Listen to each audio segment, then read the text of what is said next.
through my voice all after the meeting, but if I'm a bit mumbly, I'm a bit hoarse at the moment, but I'll pick it for the code here. Mā te whakarongo, mā te kōrero, mā te nākau, mā te wāra, mā te maniki mai, mā te manaki, ka pua mai, te mai. Through listening, through talking, from the heart, from the spirit, through giving and receiving respect, understanding will bloom. This is the essence of life. Right, along today, we've got a lighter table with a couple of apologies. We've got Matt coming in online, you can see him there, which is good. Regular health and safety, toilets are out over on the right. If you need to evacuate, please use the stairs, and assembly out in Space Street. If we can please make sure our phones are on silent, and just a reminder that these proceedings are being recorded for the purpose of live video, for both live streaming and downloading, so by remaining in this meeting you're consenting to be filmed for viewing by the public. So we've got Matt on Teams today. I've got an apology from Councillor Byers, leave of absence from Councillor Chamberlain, and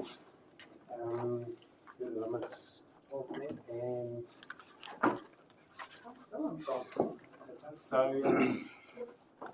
I'd like to move those apologies. Councillor Rutherford, seconded Councillor Graney. All those in favour, please say aye. Aye. All against. Carried. Do you have any further leave of absence? Councillor Rutherford. Thank you. The 27th November to the 3rd of December, and on the 9th of December, 16th of December. So is that including the 27th for that council meeting? Yes, it is. Someone like to move that we accept that? Councillor Beaupre, seconded. Councillor Fraser. All those in favour, please say aye. Aye. Anyone against? Okay. All right, conflict of interest. Noting we've got district initiative funds today, so there might be one or two, but do we have any conflict of interest? No, nothing. Cool. We don't have any extraordinary items, I don't think. The confirmation of the last minutes, which are on page 6 of your agenda from the meeting on the 23rd of October. Councillor Fraser, seconded by Councillor Spraggan. There's no discussion on those minutes. I'll put the motion. All those in favour, please say aye. Aye. Anyone against? That's carried. We don't have any public participation. And I will now move on to our first report, 7.1, which is the Great South Level of Education. And we've got the wonderful team from Great South sitting at the table. Welcome along, everyone. Thank you. Good morning, Your Worship, and good morning, councillors. Thank you for having us back here. It is our letter of expectation presentation, and what I thought was it would be best to hear from the GMs and their respective areas. And I'd like to take us through a brief presentation and then open it up for questions. As soon as we can find the presentation.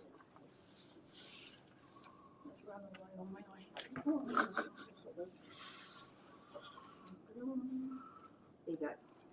Thank you very much.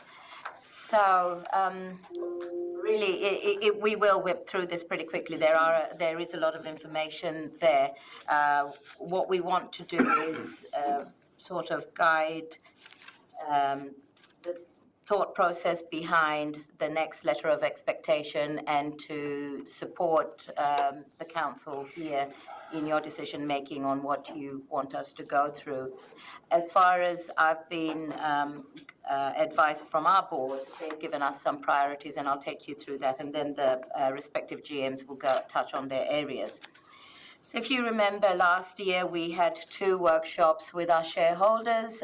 In the second workshop, we condensed our priorities to 4 major areas, and these are the 4 that we hope to continue to work under for the next foreseeable future. Regional development leadership, which is really the morphing of Beyond 2025 and the projects and aspects that came out of that piece of work. Regional promotion, which Mark will speak to, business support and diversification, and Net Zero Southland, which is the decarbonisation programs that we do with businesses to support them on their decarbonisation journeys, and Steve will speak to that. The Great South Board gave us a directive at the last board meeting that these are sort of the priority areas they'd like to see us continue with if the shareholders find that that meets their objectives as well. So DISH, we are happy to announce that we're launching that on the 12th, which is next Tuesday. It's come around really quick, and Bobby and her team have done some fantastic work there. So really the data and insights to support good decision-making is what we thought was quite critical, and we also identified this as a potential shared service opportunity. Housing coordination, aquaculture, tourism and events, regional emissions and decarbonisation. Those are sort of areas that we're working in right now, and we know that those projects are not going to see tangible outcomes for the next few years. So there are pieces of work that we will deliver that will support the wider outcome. But also the board has asked us to request from our shareholders consideration to allowing us to give us some time to identify what is our next big thing and what is the next business opportunity. So when I've presented to Invercargill City Council and Gore District Council, what we've requested is that we look at a kind of like an 80-20, 90-10 sort of model where most of what we do will have tangible outcomes, but we do need a little bit of time for strategizing and for advocacy, actually a lot more time for advocacy as well. And if that could be identified in the letter of expectation, that will give us a mandate to really supercharge that going forward. So I'll hand it over to Mark now. There's a few quick slides. Kia ora. I've been told 5 minutes and 5 minutes only, so I'll be nice and brief. Look, we're operating under a Burehuka destination strategy. I think you're all well acquainted with that here, and so that keeps us grounded. That's community-based. It was written by us for us, and it has a focus on the areas up there. Our role is to focus on regional connectivity, which is to grow Invercargill as a gateway, which is making use of the airport and the ports. Te Anau Manapuri is a gateway to the Sounds, and as MOP identified, growing wider traffic into Southland. And obviously we get an opportunity with Te Anau Airport, Manapuri, and also the Sen roading. And by Sen roading, I mean opportunities around the likes of cruise and things like that into other parts of the region, especially when they come into Southport. Business events and events, post and pre-events. Business events are opportunities. That's people who travel wider into the region before and after conferences, and of course events promotion. And we have one of the biggest in the middle. We're in the middle of it right now, Tour of Southland, and we get great content, and that gives us the opportunity, of course, is to be able to give content to those that are feeding into our global markets. And of interest, of course, is Japan with the team here. And the whole point is to strengthen our communities via a visitor economy, which is attract people to live, to work, invest, and be educated in vibrant communities. And that's why all of this adds up to our events, what we have on, our content and things like that is what attracts people to live and work and invest. And of course, to help us with that is data. Bobby will touch on that, but Councillor Byers last year talked about measurement and ensuring that we can measure the outcomes against the investment that we're putting in, and that's a key part of that. Look, the opportunities, one of the opportunities that's arisen, and for me it's kind of like a blessing really, and that's the Matariki wayfinding po around the region, the 9 po.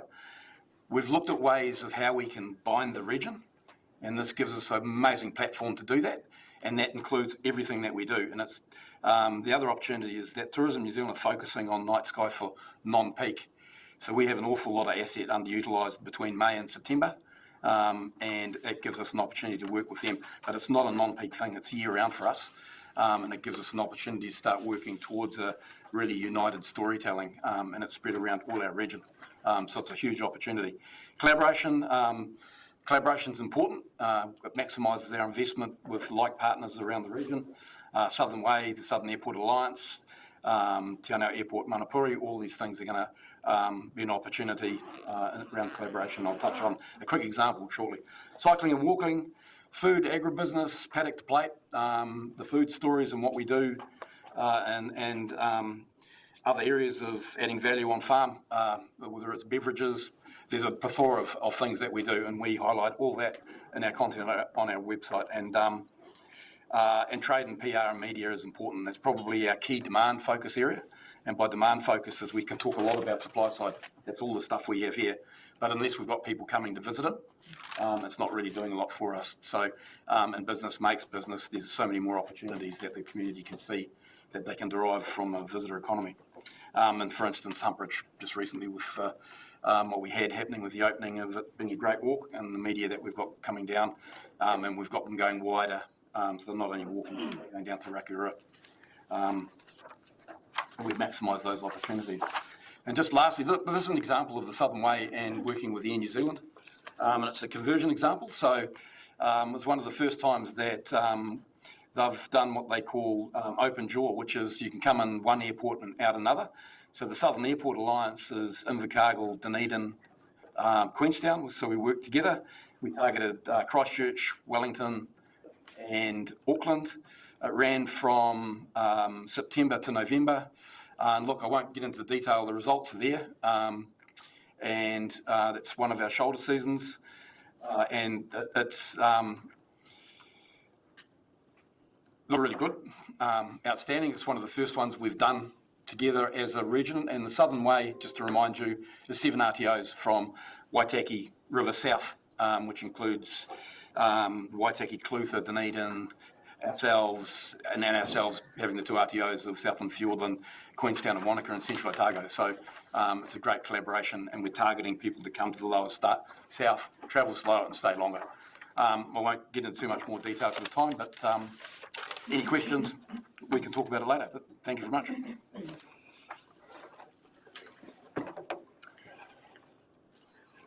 Okay, so good morning everybody, lovely to be here. So what I'll touch on in the next couple of slides, and I'll be really turbo quick, is just building on what we talked about when I was here a couple of weeks ago, so looking forward at what some of the things are coming up. So in terms of housing, what you guys talked about last year was establishing the housing portal and the housing forum, and they're both on track to be completed by the end of this year. So remember that those requests were for the 3-year period, but we're on track. However, there has been a need to have a bit of a wider perspective on housing, and that's split into 4 bits for us. So the first bit is that we've seen our conduit role with industry being quite increasing, and that's due to a lot of things: increased new industry, business interest, so things like aquaculture. And, you know, for example, one of the fast-track applications will require 3,000 workforce over a couple of years. So just being able to be a bit higher up and looking at that opportunity alongside Fonterra expansions, new energy generation. And I think this will connect nicely into the spatial planning work that will happen, because, of course, that will put a 30-year lens on it. The other part of the work we will be looking at coming up is the implementation of the Development Ready regulatory review, which we've been doing with Adrian and his team, but the other TAs as well. So that was all about just trying to understand a bit more about how easy we are to build houses, retrofit, etc., and looking at our consent processes. The second area is around relationships, and in particular the role we have liaising with government. And as Charmy said before, advocacy is increasingly important, particularly while government doesn't have some clear positions on housing.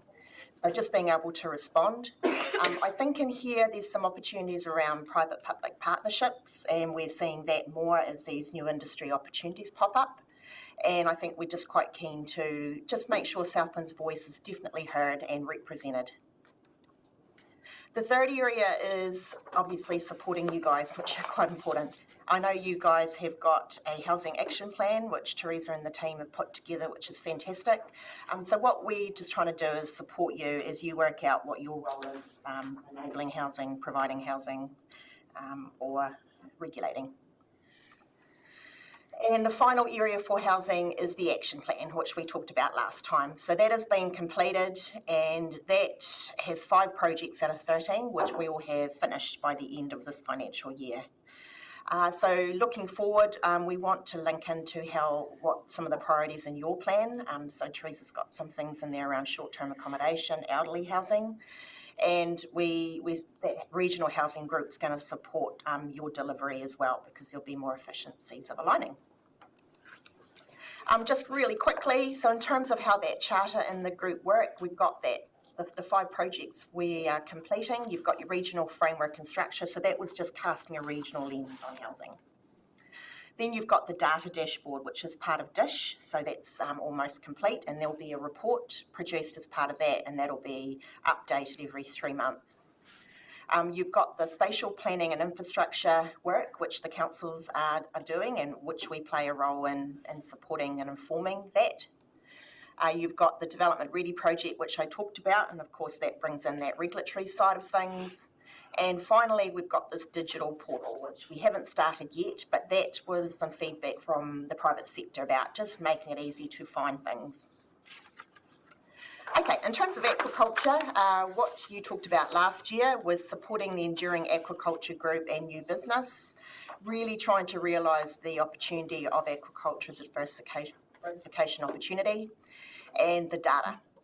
So there's been quite a bit happen, particularly in the last couple of months around aquaculture, but I think what Charmy talked about before with being able to respond and have some of those, that big thinking is quite important coming up. But it's probably important to note that aquaculture isn't at the expense of agriculture. So we're still always going to be an agricultural powerhouse.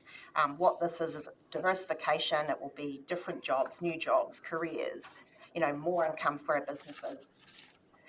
The box below there, it just talks about some of the significant work happening in terms of regulation at the moment, both local and central government. So there's things like coastal plan reviews, national environmental standards have just gone through.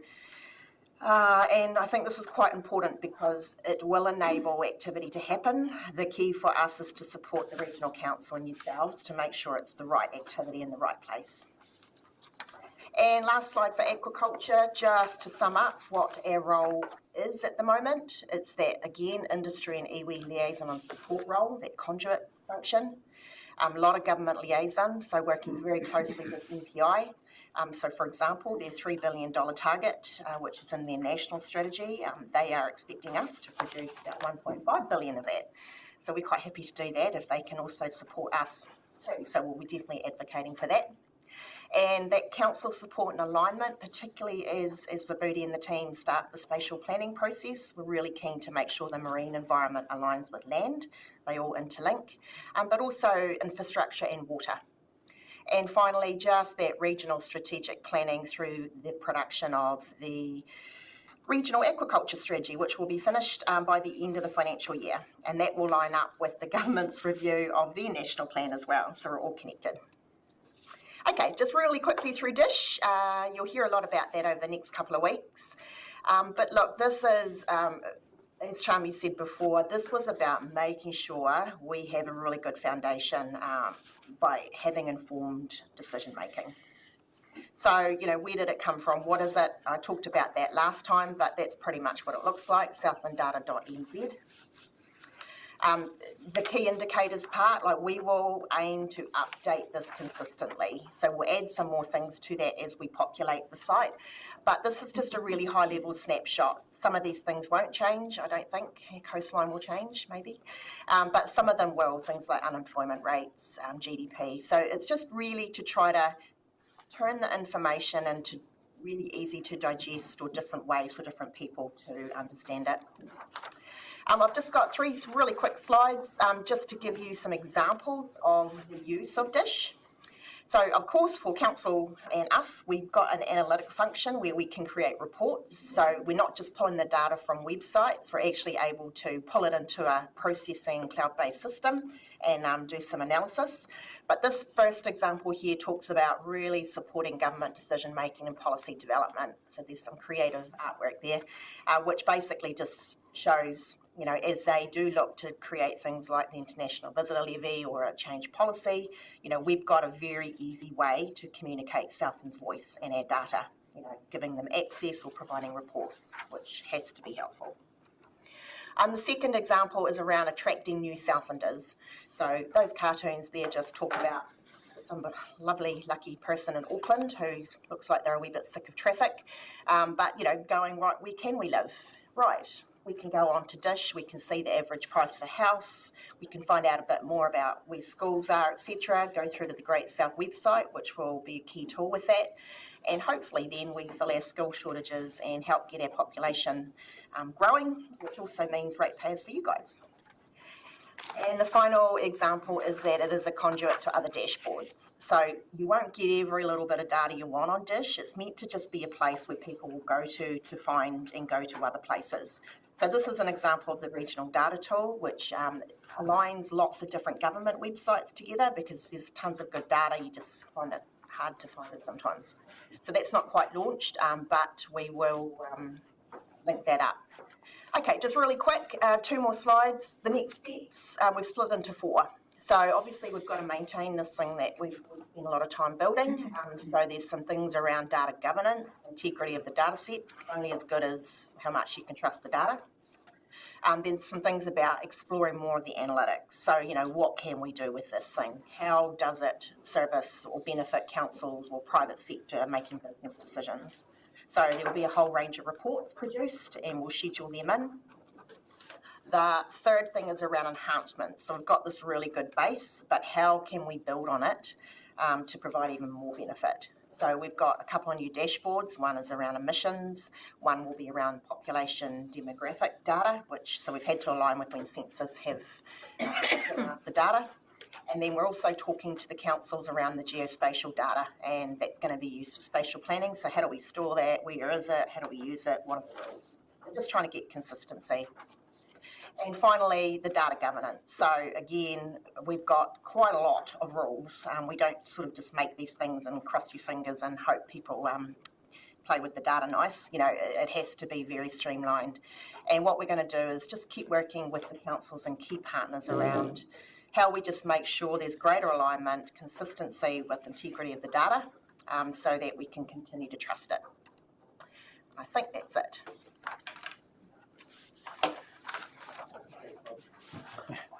Thanks, Bobby. Kia ora, good morning, councillors. Just I'll quickly whistle through these topics. I've been given a fairly tight time frame, so I'll keep it tight. A number of parties have asked about low carbon economy and why this is important. Just simply, at present, 70% of Southland's GDP is focused on exports and export supply chain. So over 80% of New Zealand's export markets, and Southland's no exception, we're probably more exposed than the rest of New Zealand, in fact, require statutory reporting. So they have in market, whether it's a distributor of products or whether you're a market entry requirement, this is a requirement now. So 80% of those have mandatory reporting for climate related disclosures. 40% already have imposed carbon border adjustment mechanisms, which means that your carbon content in your food and value-added processing will be penalised, not penalised, but there will be a cost to that if you're not on the pathway to decarbonisation. So our programs have been really focused on the largest emitters within the region and also focused on those that supply to the export market primarily, and that includes not only our agricultural production and value added, but also metals like aluminium and so on. So that's our focus for our program, and I'll just briefly I'll explain where we've got to. Everything is guided by what's known as the Net Zero Southland report, which basically we created when the Climate Change Commission advised the government on the need for a decarbonisation pathway for New Zealand. We were concerned that this might have quite significant social and economic impacts for Southland, and how would this fit in? What would the effects be? So we've modelled every sector and every activity within the region, and we've found that actually even at a very modest cost of carbon, that the investments are NPV positive. So there's a couple of exceptions, but mostly 93% of the investment is NPV positive. So that's happening at a very large scale in our region, and the outcomes from that are very significant so far.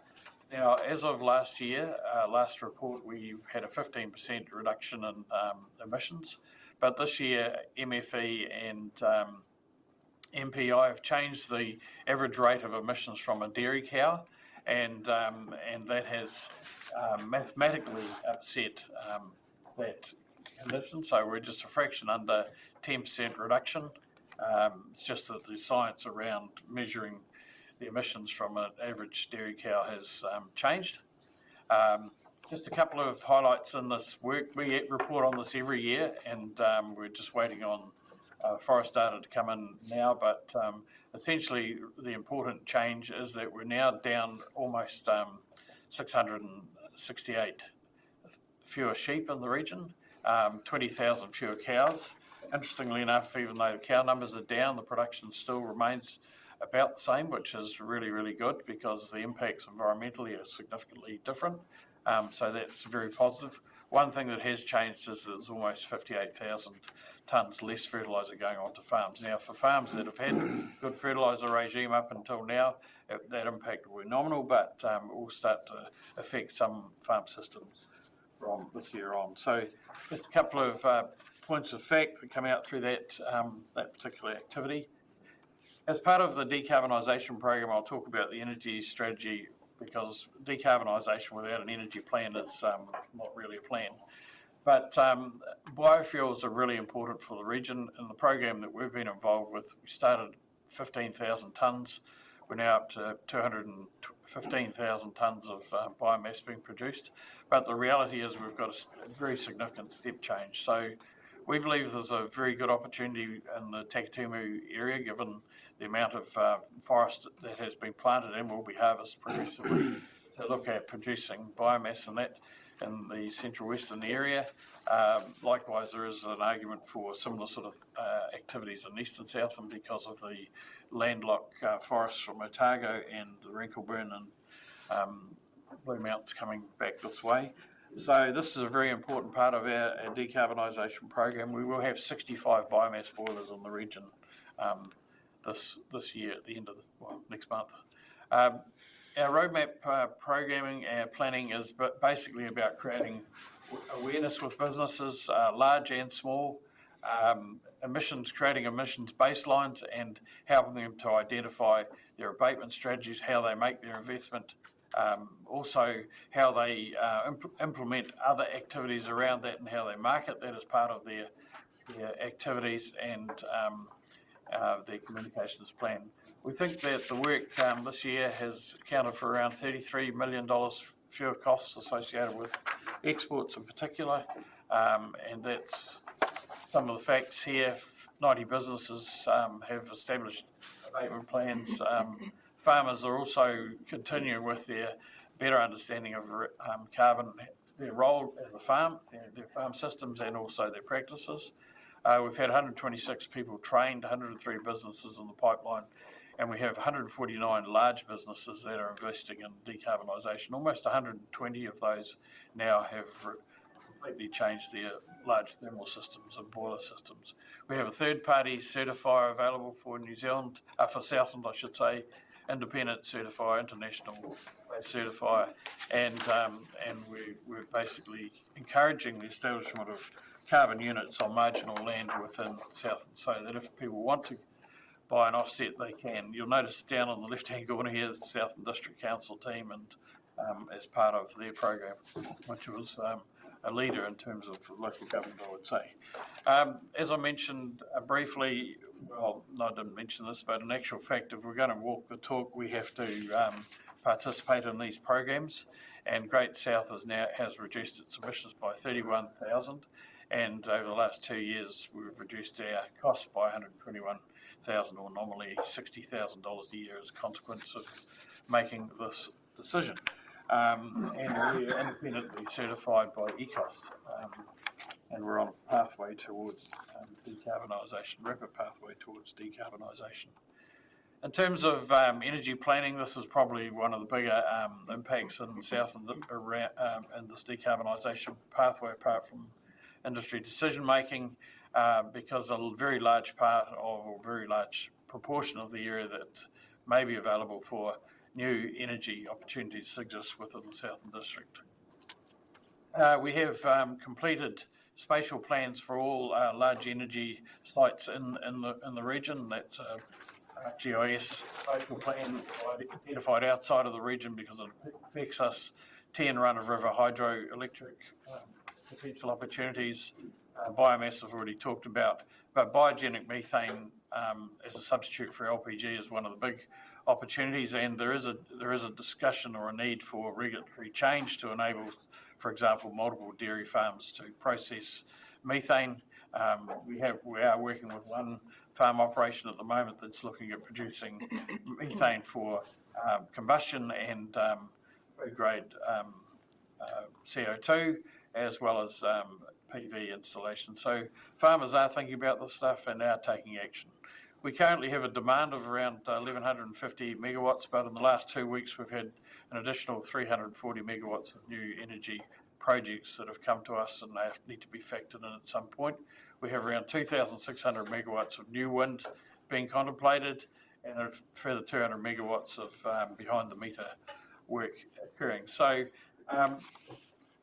what's really important as part of this spatial planning work is to have this factored in, including infrastructure and route planning fairly well and firmly understood. So public education is also critically important.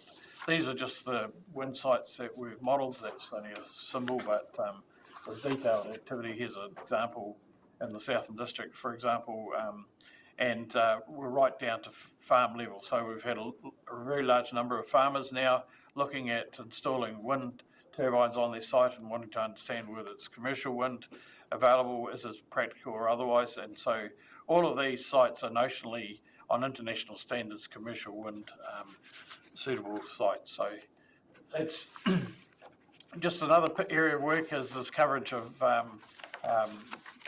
mobile services within the region. We've had 34 new mobile sites added to Southland, mostly in the Southland District. In fact, 157 kilometres of new fibre being laid, Tiana to Milford, probably the most famous, and Tiana to Blackmount and Manapuri to Macmount, and then the Kingston Highway extended. So these fibres provide much better and robust services. John Fagan will tell you that the Bluff Hill to Rakiura link is now 2.5 times larger capacity, which is making a tremendous difference to the island in terms of services. And however, there are some gaps still in the system. The whole of Southland is serviced by Starlink though, and those that haven't got terrestrial coverage also have that coverage. These are some of the sites. Milford Sound's fully connected, as you know, and on the Milford Road, the new sites have been built, as well as that Ojai and Mirror Lakes and Hollyford and Eglinton and so on. So Rakiura, likewise, new sites on Rakiura, which has made a tremendous difference. We've drive tested the whole all services right throughout Southland, and these little boxes, while you can't see it clearly, still show the areas where there is lack of coverage, and we've worked with Crown Fibre and Crown Infrastructure to suggest that they need to do some tweaking and tuning of their existing operations just to provide better coverage. But generally speaking, the coverage within the region has significantly improved. There's still gaps, but there's a lot of work to be done. On the Milford Road, for example, we have coverage or consented sites for all of the Milford Road except for the chasm to the Homer Tunnel, which is a bit disappointing, but that hasn't been able to be consented. Just generally, spatial planning, it forms many different activities. We're involved in soil data, carbon forest monitoring, bridge investment, LiDAR, geotechnical work, soils, gamma ray spectrometry, energy planning, land use, climate change related data. But I just don't have the time to go through all of the detail. But one of the things that we've been asked to talk about is just carbon forest potential impacts. Those impacts are becoming more and more real at Southland. We've seen the stock numbers decline, 670,000 fewer sheep. It's not all about carbon forest, but some land use change in other ways. But really, we are facing quite a significant headwinds unless this is dealt with effectively. For Southland District, for example, we're looking around 4,600, 4,700 fewer jobs over 20 years, and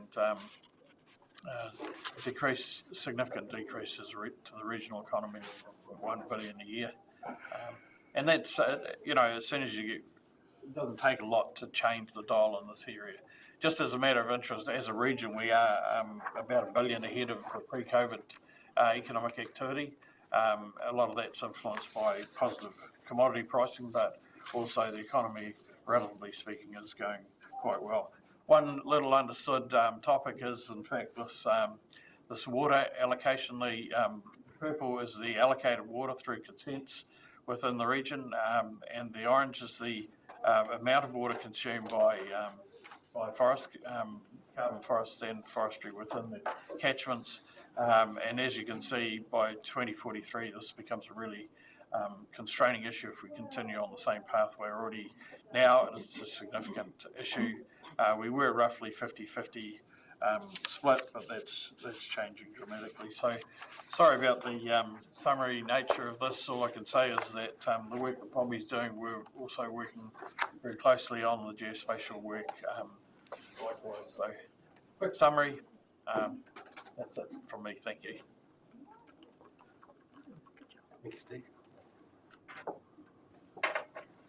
Did you want to do any summary, Charlie, or No, so just as I mentioned before, if I could just remind the council, please, that we've had a restructure. We are down resources. 11, I think I alluded to this at the last presentation I made to the council. About 11 positions were either made redundant or were not filled once they became vacant. And so that is about 25% of what we were to less people. And it is due to many of our contracts coming to an end, but also a tight financial environment that we're facing. And it's going to be the same for the next couple of years. I think that's what we're kind of like forecasting. So what we have to do, we really need to do well, and we want to do a few of those things really well. And that's why we'd like to request that the council consider us to enable us to continue with the work that we've already done, so that we could get to some of those bigger items, but do it well. Thank you. Yeah, and thank you to the four of you for those presentations, and it's actually great to see the progress even from the last time you were here with the dish.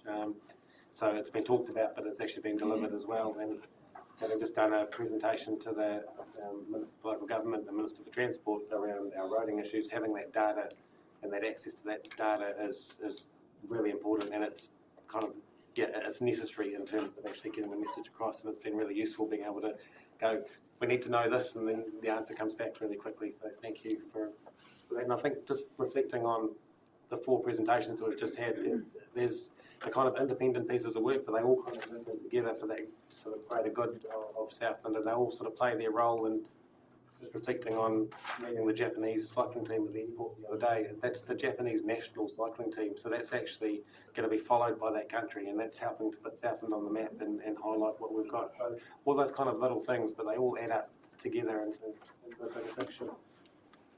And I think just reflecting on your comment around that 80-20, I think it's important that you do that proactive work. Even coming up with the idea for Dish, that was come up by Great South, not by the council. So having that time to reflect and strategise, and even those destination management plans and all of that kind of stuff that happens with your thinking time is really beneficial too. So it's certainly that's a great idea, and tying in with we're doing spatial planning work coming up, and I think there's going to be key integrations with Dish and the work that you're doing, and it's going to make everyone's lives a lot easier in terms of that work too. So before my voice runs out, I'll be quiet and I'll hand over any questions from the floor. Councillor Menzies, Councillor Puttencourt. Thank you. Just a query around the letter of expectation from last year, and just thinking about ahead really. And I meant to go back, and look at the KPIs for the next 2 years ahead, but in particular around one of our areas here around greater digital connectivity, and Steve, you've just highlighted what's been achieved. I do note that still on the road from Invercargill up to Lumsden in particular, there's not great connectivity there, but you've made inroads in other areas. I think when I get to a specific place on the way to Tiana, I get beep, beep, beep from messages coming in from my phone.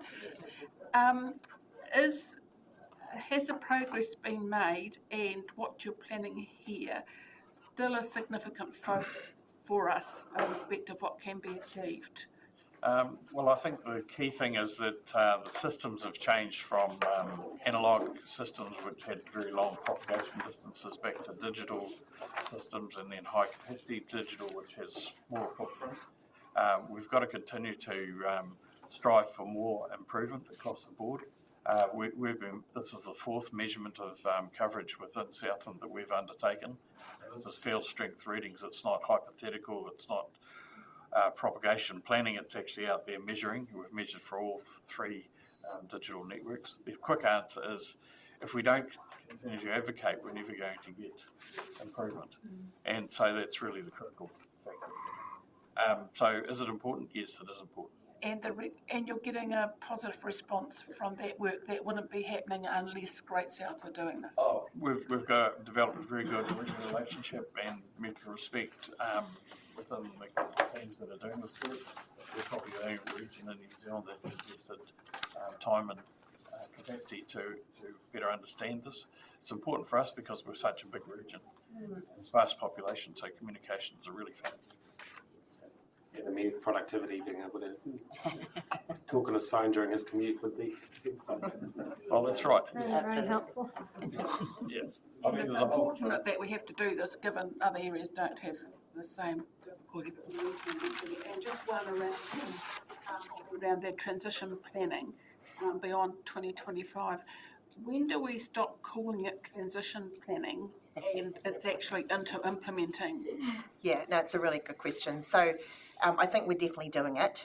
We're probably 16, 17 months into implementation. So next week we'll release a 12-month, be a review of what's been achieved in the first year.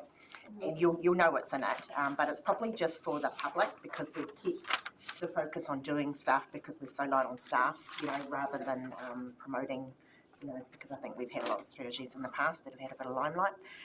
So yeah, in terms of the terminology, hopefully you can see the projects that have come out of 25, the integration into Great South Work program. And then I think the 12-month review will build on that, and you'll definitely see the alignment to your council and the region. Oh no, it's very visible the work you're doing. It's just the connotation around the word transition. When you see what you've achieved in the last 12 months, and I just watched your relationship with one party coming into Southland, looking what they're doing, and you've connected so well, and without that connection, would be so far behind, I think, the actual number of areas. So it was just the connotation around the word transition. It's more than that. Thank you. That's wonderful. Presentations. Mark, I had a question for you. The story that they're telling for Southland. There's a couple of little towns, Garston and Ethel, storybook seat. And the Peter Rabbit seat was opened in February 2023. And I've had a number of other little towns talk to me about storybook seat, telling the story of Southland and connecting those seats as part of the Southland story. It would take a partnership with probably a philanthropist or a drive to do something like this. Is this something Great South would be interested in? Look, it's all content, and for us to know more about it is we don't know what's going to come to us out of the blue in terms of we can sit there and go, well, that's a storyline, and then we can link that into the likes of whether we've got media coming through who are looking for something slightly different to talk about. So that is important in terms of that content. Can I come to you offline and just we may have some of it already in on the website. But it'd be good to know what the opportunities are to build that out a wee bit. Yeah, I've got a whole file on it. It's like recipes, there's just these things pop up and they can bake wonderful things. So Councillor Thank you. And this is probably more for around the council table rather than you good people. Thank you for your presentations. I am noting that the revenue, the funding model for Great South, slowly over time, it is getting more skewed towards core your shareholder funding. So from 20 to 23, we went from a ratio of 53 from shareholders to 47 externally. Moved on the next year, 23-24 to 61 versus 39. This year, 24-25, shareholding funding comprises 73% and external is 27%. Next year, as per the projections, we are going to be going to 83% shareholder funding, 17% external. Somewhere this needs to be right-sized because I understand making things convenient for people, say with the dashboard, someone able to see what's the housing data, what's the schooling data available. But that work is also being done by other agencies, and there has to come a point where we right-size this, that beyond this, we cannot fund it. And that is where my concerns lie, not with the work that Great South is doing, but more towards the funding mechanism, that at what point do we say that this is all the council will be funding. In this time during just over the last 2-3 months, we've heard multiple flights, the Air New Zealand being canned soon, not yet, but it's going to be coming soon. At that same point, I'll also make a note that Air New Zealand has walked back on its 2030 net zero targets. Other smaller organizations, smaller businesses do not have the choice of doing that, whereas big corporates are just able to walk away. I noted last time's Chami's presentation, I watched it, I was online, when you mentioned that smaller businesses are not really partaking all that much in the decarbonization workshops. There's other pressures biting there.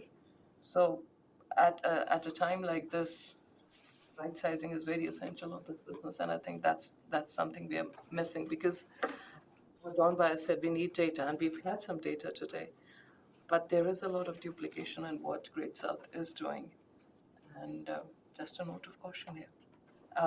One more thing I'll add, if for someone who's really interested in net zero, the EU Geospatial Institute recently presented a report, and it was reported in New Zealand media that according to the latest modeling, the Earth will continue warming even after we achieve net zero for anything between the next 450 to 699 years. Just putting it out there. Thank you. Thanks.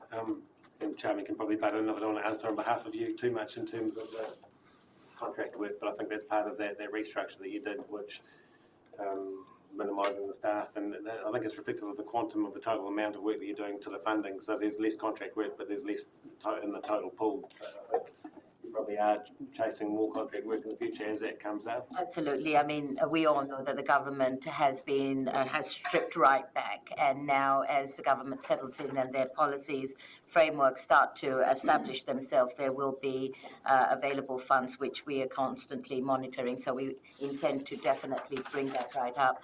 Just to your point that you mentioned about that split, very conscious when we had to do the restructure, we had to make the decision, what are we going to cut? Where are we going to get the most benefit for the ratepayers? And therefore, that's why we've stripped it right back now. The intention is always that we will then progress. A reason also why I've asked that extra time to look at that next big opportunity. How are we going to reduce reliance on ratepayers as the time goes back? So we've actually had to pull back. What we're kind of like seeing is that the funding lines will become available again, probably 26 onwards. So as every year we do a year-on-year review, then those things will start changing. But I'd like to reiterate that we're very, very conscious of the money that we get from our councils. They're all from ratepayers, and delivery, the right delivery for what they are requesting from you and you from to us. That's what we've actually come back to. And just respectfully disagreeing on the double handling piece, I think there's a lot of single handling going on with, and just reflecting on the Air New Zealand comment. It was Great South that got Air New Zealand in the room to have the discussion with on that advocacy piece. So we managed to get the executive leadership team of, well, when I say we, I should say they, managed to get the executive leadership team of Air New Zealand in the room with the region of Southland to push back and kind of challenge that. So there's a lot of work that goes on that we all don't see behind the scenes in terms of those sort of pieces with those relationships and those links that go through that I think, I struggle to see any double handling from where I'm sitting, but I think it's definitely, and I think just commending the proactivity around that, reacting to the contracts sort of drying up and jumping in there, and I mean, it's not an easy task to go through that restructure piece, and you've still managed to deliver a whole lot of work as well.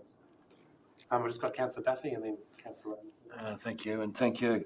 Mark, I just noticed in your presentation there was mention of education in Southland. So since COVID, we haven't been seeing as much evidence of overseas students in our colleges anyway, and we're talking the district.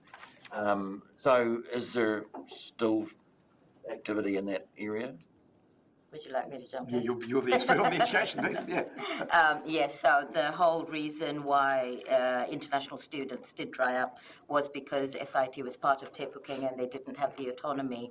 The work that SIT have been doing, which we've also been supporting, is to establish that they are financially viable to stand alone again. Once that comes into place, then the whole international program starts to ramp up again. But there was also fee-paying students in here, like Fiordland College and these other schools too. So just wondering about that. Yes, no, so like at the moment, I think the numbers at SIT are about 400 international. Before pre-COVID 2019, when I was still there, we had close to 2,000 in Southland. So it's just being able to ramp that up. With the international students in our local schools, SIT ran a scholarship program because they were free paying students at high school level. As soon as they come over to tertiary level, they become international students. So $18,000, $20,000, $25,000, $30,000 a year, depending on what course they want. So in order to enable those students to still have that education, we were providing scholarships under Te Pukenga's model. That was all taken away from SIT. So it's just getting that autonomy back so that they can ramp up the program, and we're here to support them to bring it all back. Okay, thanks. I'll just make a comment on what Paul said too. Central Southland College and August were in Thailand last holidays, talking to international students, so they are coming. Seems to be driven from the high schools. I just wanted to talk about the reduction of stock in Southland, just a comment, and I'm going to speak about a farmer at Sparbush who's 2,000 bees down with the spring, so it's been really challenging. So that's going to, and looking towards next season as well, the production. So there's been a lot of stock losses, so I'm just doing a shout out to the farmers that have been doing the grind. And the forestry, one of my big concerns too, we've just had a farm sold up Laura Gorge, a beautiful property, and it's going into forestry, so we really need to take some action on it. Just comments? Yeah, I'll just make a quick comment. One is that the forest industry itself is a vital industry for Southland. There's no doubt about that. The conversion of highly productive land to farm forestry or to carbon forestry, or productive land to farm to carbon forestry, doesn't provide the economical, social benefits that occurs through farming. So that's a critically important factor. I think the other thing is, of course, that as a region, we've got to look, get a bit creative around what we do, where we do it. And one of the big pieces of advocacy from Great South is, in fact, for plantings into the conservation estate. Doesn't make any sense nationally. We're 30% of the land mass is conservation estate. 58% of our land mass in Southland is conservation estate. So in those old farm lease areas, there's no good reason why that couldn't be planted in native forest, carbon forest, for example. The other thing for planning and spatial planning is Southland District does need a commercial development site within its boundaries. We have 2 projects that are currently being considered that need reasonable access to commercial consented land. So that's something that in the planning activities is very worthwhile considering, and we can talk to you about it. Which translates into that importance of that whole the spatial plans, the district plans, actually taking that proactive approach as to how we develop a district in terms of where the farms are, the right tree in the right place. I mean, it's becoming cliche now, that's annoying, but it's important to make sure that we are controlling that from there. Councillor Grady? Thank you, Worship. I just wanted to pick up on what Councillor Beaupre said and talking about percentages. I think talking about percentages is not the only way you should actually look at Great South's position. In terms of the fact that, you know, the Beyond 2025 project in particular had a significant amount of funding, and when you actually look at the dollars and the particular projects and break it down to that level, it would be inevitable that percentages are going to change, and I think we just need to acknowledge that and the work that was able to be done as a consequence of government funding. I guess just also touching on a couple of the contract work that you're doing for us as a council, which is the Te Ana Manapuri Airport, and also the MPFJ, which your team's doing a fantastic job there. So that's another piece for you, very valuable. Thank you. Right, so probably did you have a Yes, just a closing comment. I think when we do a whole lot of modelling and local planning, we sometimes forget to look at the bigger picture from where the ultimate decision will be driven, like the modelling about green hydrogen. And then when Meridian in its August financial statement just simply said the economics of producing green hydrogen at scale in New Zealand have become more challenging and we are backing out. That's what it comes down to. We can keep talking about carbon forestry, but just last week I've come to know of 2 farms owned by the same individual who at the end of this farming season, 7,000 hectares, 60,000 stock units, prime pastoral land will be heading into pines. There is nothing we can do. I think market forces are at play here. And what we should be doing is looking really locally and just trying to control what is within our influence rather than going on to aspiration is good. Please don't get me wrong. Aspiration is really good.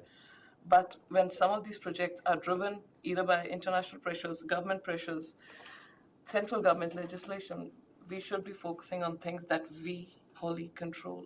Somewhere I think we lose that when we start going away from just what is at the core of this thing. I think it's a perfectly valid way to speak about percentages because it's a great way of money. Core funding that's suddenly gone from 47% to 83%. It is a very marked increase and what would be paid by the local Southland ratepayer who's struggling at this point in inflation. We can have foreign students come in, but if the economy is taken a nosedive and there's job losses, it's not really going to translate into it. So just mindful of pressures which are outside our ambit of influence here. Thank you. I think part of that, though, just to answer some of that, is if you look at the green hydrogen as an example, a lot of that changed because of TY. So if TY hadn't have got their contract renewal, then we don't want to be left in a position of going, oh, what do we do now? Which is kind of what that Beyond 25 was, but it's actually having all of that data, having all that plan in place. So we've got a plan B, a plan C and a plan D so that we can manoeuvre around. We can't control what the government or what the international markets do, but being ready to kind of step in with alternative routes. And I think that if TY had shut down, then we'd be looking at alternative uses of that power, which green hydrogen would have been a good example. So being ready to suddenly go, right, well, we're going to do this now. Green hydrogen was never feasible. For the last 3 years, country after country in the world has shown us it is never economically feasible. So I think even beginning that point was, we are splitting hairs here. I'll leave it at that. The point, though, is not whether it's actually feasible or not, but it's who does the work to test that feasibility. I mean, you might find you've got to throw, I mean, it's like that when you're trying to start up a business, you throw a lot of stones in the bucket and quite often they all miss and eventually someone lands and it goes through and it turns. So you've actually got to, I think it's the benefit of Great South having that team there doing that kind of strategising, planning, feasibility studies, all of that kind of stuff, gathering up all that data, having all those relationships. We may get on with council and our BAU role of kind of doing our work, having that piece on the side kind of substitutes what we do quite well. Sounds like we're getting ready to wrap up, probably hand over to Toby.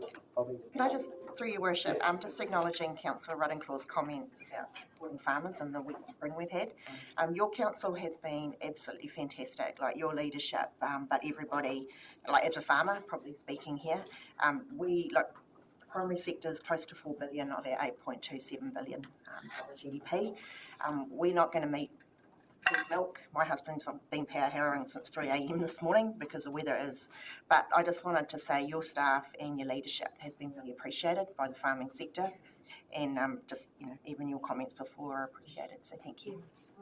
Can I come back on that comment too? A media article went out a wee while ago about the Fonterra payout, and it's gold for dairy farmers. It's actually not even breaking some of them even. So I would be really aware of how tough it is out there. I mean, it's going to be tougher and tougher. So, yeah. But I'd also like to shout out to AB Lime and Southern Rural Support Trust, who shouted coffee at Lime Hill's Pet Day on Monday, which was so wonderful. So, yeah. Just briefly, I think the paradigm has to change. If you take Southland Farms low carbon Angus beef into the US, for example, that changed the paradigm. It gave them a multiplier benefit, a very significant benefit. We put up an initial framework for that particular program, and that is the kind of way we've got to look at it. We've got to look at farming from a whole lot of farms, not at just farms. We've got to think about high country farming. We've got to think about quite different. And while we're talking about exports and decarbonisation for exports, all the major capital funds in the globe, the G20 estimate that now 60% of all funds, all GDP globally and ESG funding is looking for low carbon investment. So if we want inbound investment, we want to get into the high value markets, we've got to change.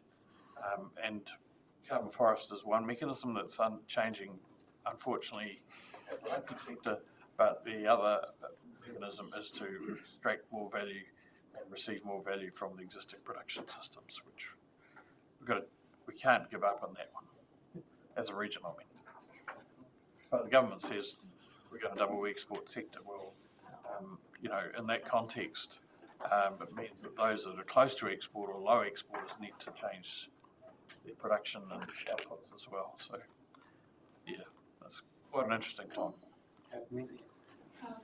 Just reflecting on the discussion and in terms of Great South as an organisation, I think you just illustrated this morning how important the connection is between each of the areas that you do in respect of what it can offer Southland District Council as well.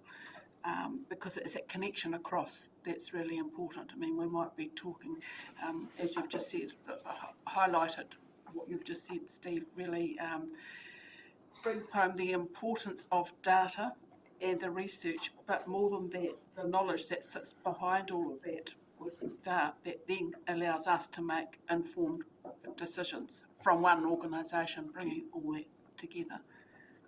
Thinking on the top of my head, could be phrased better, but just thank you for that. Yeah.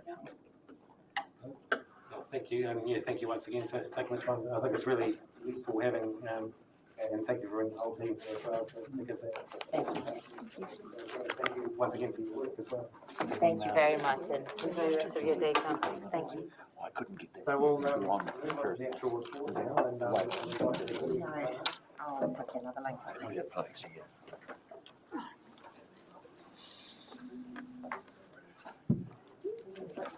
Yeah, exactly. It is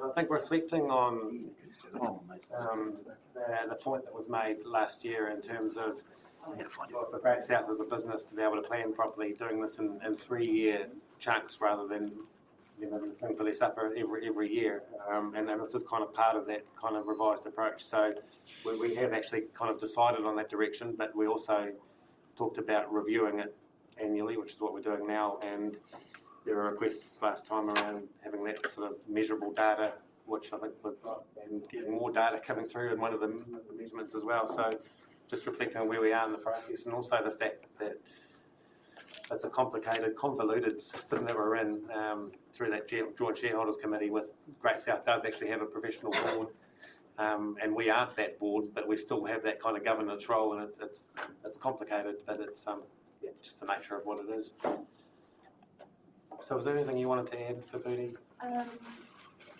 Just a couple of things, perhaps joining up the two bits, which is the paper in front of you and the presentation from Great South. So I just want to draw Council's attention to number 13 of the report, which is the priority areas that Council had suggested last time, which is, like the Mayor just said, for 3 years you had suggested those. And Fiona, maybe it would be useful just to pop up slide 4 of Great South's presentation, where they have listed there what they see as the 5 priority areas. In my mind, just a slight difference of language, but overall, what you have here kind of covers off what was there. So it might just be useful to look at those two things to see, I suppose, whether we want to trim down what you've got in number 13 to some broader areas.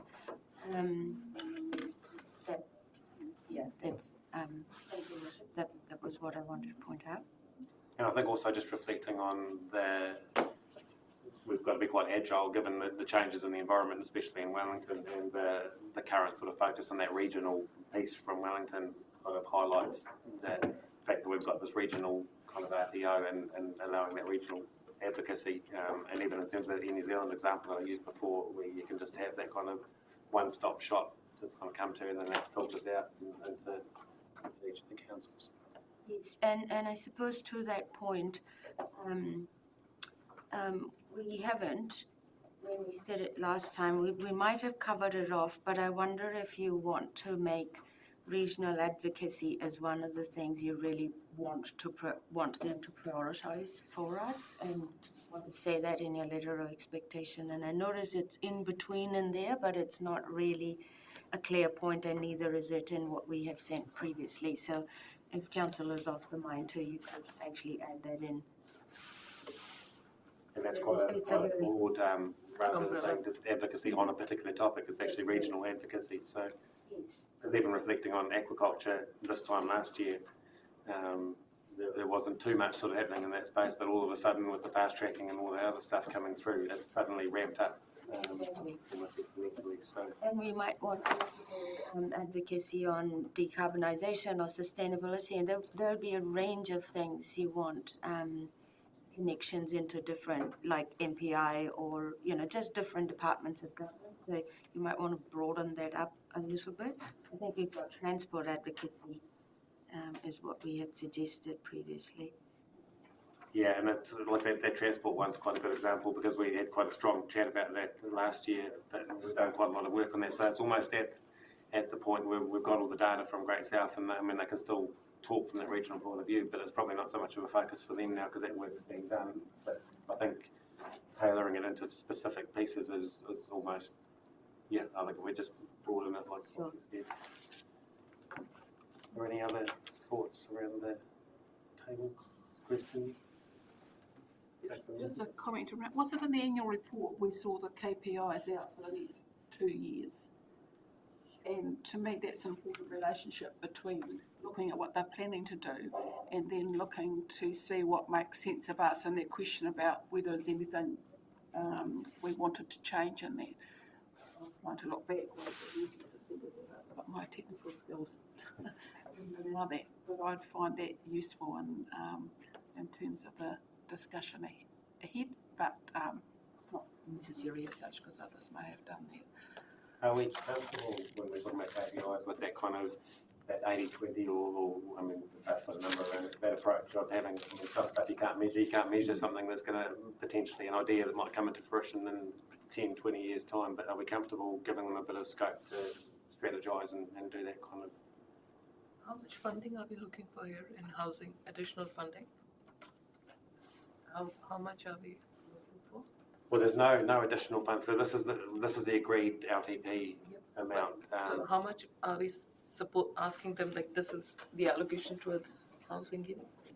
I think we need, my view, and I think this is where we're tracking, look, in the past, we used to almost say, you've got $5 for this and you've got $10 for that, and I think it puts them in a difficult position for us to try and decide around this table without that context of how much they should be doing. I think if we give them the KPIs and say, this is the outcome that we want from you, and here's your funding, make that work, rather than saying we're going to give you X amount for housing, because we might actually constrict them being able to resource it properly and fail to achieve the KPI. So I think if we're just looking at that kind of bulk funding for the piece of work, I think their, because this is their presentation, their reference in there, I don't think is asking us for additional funding. They're looking. For us, it's a new one, so I was wondering how much of our share to Oh, yeah, so to that is point, earmarked for that particular endeavor. yeah, to the point that the mayor just made, we haven't separated it out like that. And I know that like the body is chasing external funding where she can as well, in terms of, especially for the government, when they're focusing on that housing, they're constantly looking at those other funding sources through MB and chasing that money. And again, where the relationships come in handy is they can catch them before they come out, and there's a lot of external funding that can come in. There's not much at the moment given the current political space, but they do tend to be quite proactive in that space. And yeah. Sarah and then Christine. Yeah, personally, I do think they need some flexibility on their KPIs. If they're, otherwise, you're just going to end up kind of stifling their ability to deliver. So I think, personally, I'm comfortable with that kind of 80-20 strategy that you've just mentioned. And I think by doing that as well, when there is additional funding that comes in from external sources, it just means that they're, they may end up being able to deliver more. I think an outcome basis of actually looking at things does work really well in terms of being able to deliver to a strategy at a governance level. Just to note that I agree with that concept as well, with the 80-20. And asking about the KPIs is really just to offer some direction on where we see is that emphasis kind of necessary, and to highlight what our priorities might be, because one of the key things I think from Great South is we want them to be able to respond to change, particularly when we've got a 3-year agreement. And, they've already laid out this is what we're going to do for the next 2 years, and I'm wondering if that's it may be helpful for us to give some direction of that to see whether we're thinking you can pull back from this and go here, but essentially so they're able to be responsive, and particularly in this current environment as to where we are. And I wasn't sure about the additional funding around the housing coordination as well, which we're seeing as a priority. And I probably talked about the increase in numbers perhaps coming to Southland for jobs, but actually they're not going to come if there's no housing. And we need to understand, are the jobs going to be sort of Invercargill and Bluff with some of those, or are they going to be Southland wide with some of the others, so we can plan ahead. And I think that's what's been particularly important and relevant about the Beyond 2025 document, because we can relate back to that document when we see what's happening and make the changes accordingly. So that's why I was bringing up the KPIs, yeah. And I think part of that agility as well comes in line with the quarterly updates that they're coming. So with them coming to our table and we're getting that interaction going. So if we're seeing something as a council, we can actually, and if we have a relatively broad scope in terms of the expectations, then we can sort of move those levers around a bit without having to sort of go back to the drawing board again. If you go back to the past of you've only got 20 grand for this and 10 grand for that, if we try and change it, it gets difficult. So, Your Worship, one way of doing that, and that's so your letter of, I'm just going to go back to the top for a minute. Your letter of expectation sets out the direction for them. So it does say, these are the areas we want you to focus on. They then will prepare a statement of intent along with which they need to provide their KPIs anyway. So maybe one of the things we can add, just thinking about that, the think pieces that they do, is maybe that can get covered off, and it's not on that list, but we could ask them to. And we could broadly call it regional leadership and strategy. And that is really what you're saying. Like there might be pieces where you have to be agile, you have to, there's something that's happened from external factors, and you want to respond to those, and you want to think through what you want to do. And the reporting around that is fairly simple. Like I'm making it a bit simplistic, but they could say these are the things we reacted to of the year. Something came up and we did this, that, and the other, and that would give council a good idea of how that is working. So you could give it a broad name. Yeah, I think that, and I mean, the Air New Zealand examples are a prime one of that, because we can't predict now what's going to happen, and even like the IRT stuff with that Simon Court's proposal to wind up the licensing trusts, it's who in Southland then goes and advocates for that, and if you've got that regional kind of RTA, they can suddenly go in with a whole lot of data to the government and say this is and yeah, I don't want to have a predetermined view on this, but this is a bad idea or a good idea depending on what it is. So it just allows that flexibility. So I think it's a worthwhile addition. So does that would that come through in my feedback to them, or do we actually put that as a recommendation as part of the motion? Yeah, it's totally up to you how you want to do it. So you could take a resolution, which I think is noted there anyway. You agree or broadly agree on what the mayor can take back to the joint committee.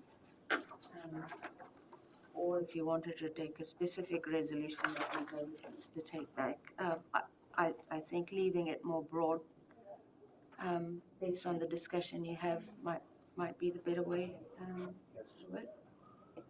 So I mean, the kind of favour that I'm getting is support for that 80-20 approach, and also that regional leadership. And there's a couple of other general comments, but I think that's the two sort of key takeouts from today, unless anyone's got a strong view against those two, or anything you think I should add as well. And if you're generally comfortable with the list, which is data and insights, housing, agriculture, tourism and events, regional decarbonisation, advocacy, regional leadership. And to just Brett's point, would it be worth me adding in that we'd like them to sort of chase external contract and get that external funding in again when that becomes available? Is that something we want them to focus on, or? 100%.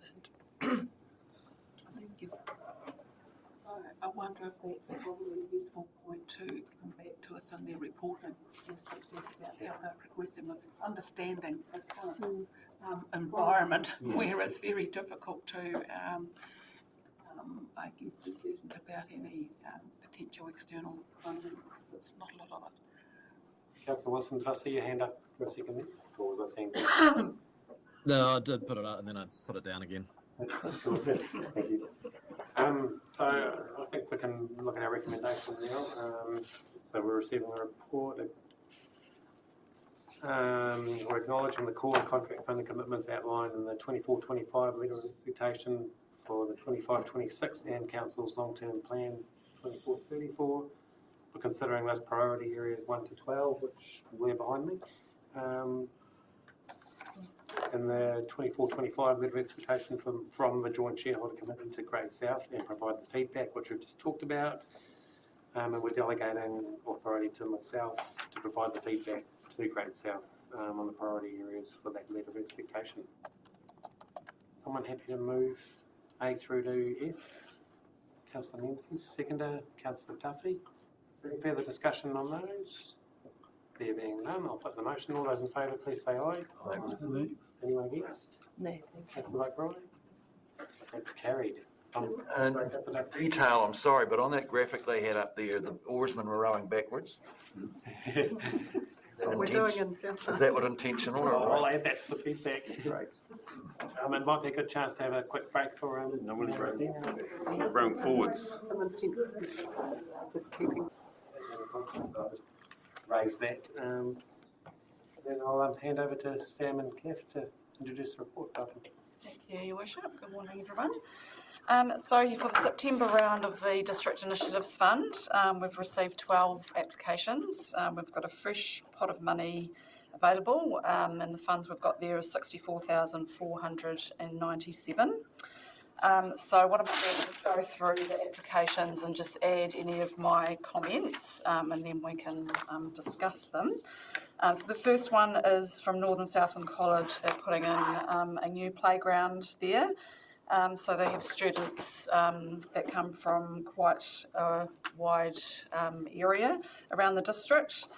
The total project cost is estimated at just over 166,000. They have already secured 5,000 from the Northern Southland Development Fund, and they've got an application into Community Trust at the moment, but they don't know the result of that yet.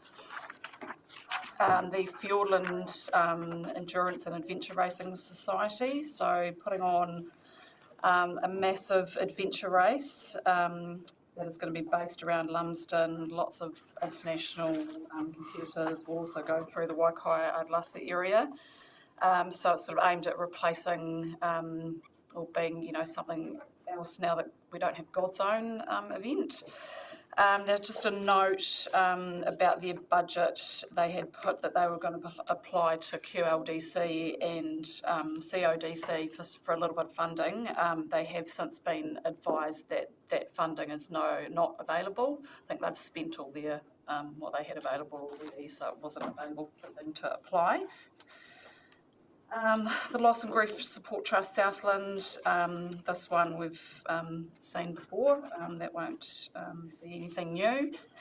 They did indicate in their last accountability that just over 20% of their clients were Southland district based, the rest being Invercargill.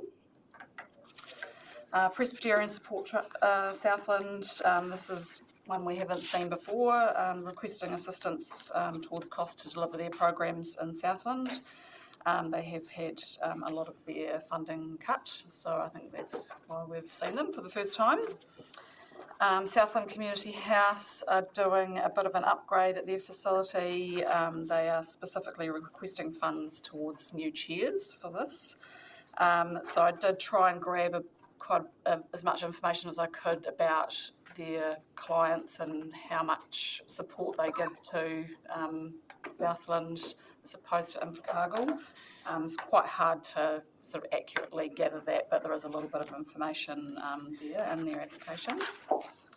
Cancer Society, Otago and Southland are just wanting to supply some Christmas hampers to clients in the Southland District area.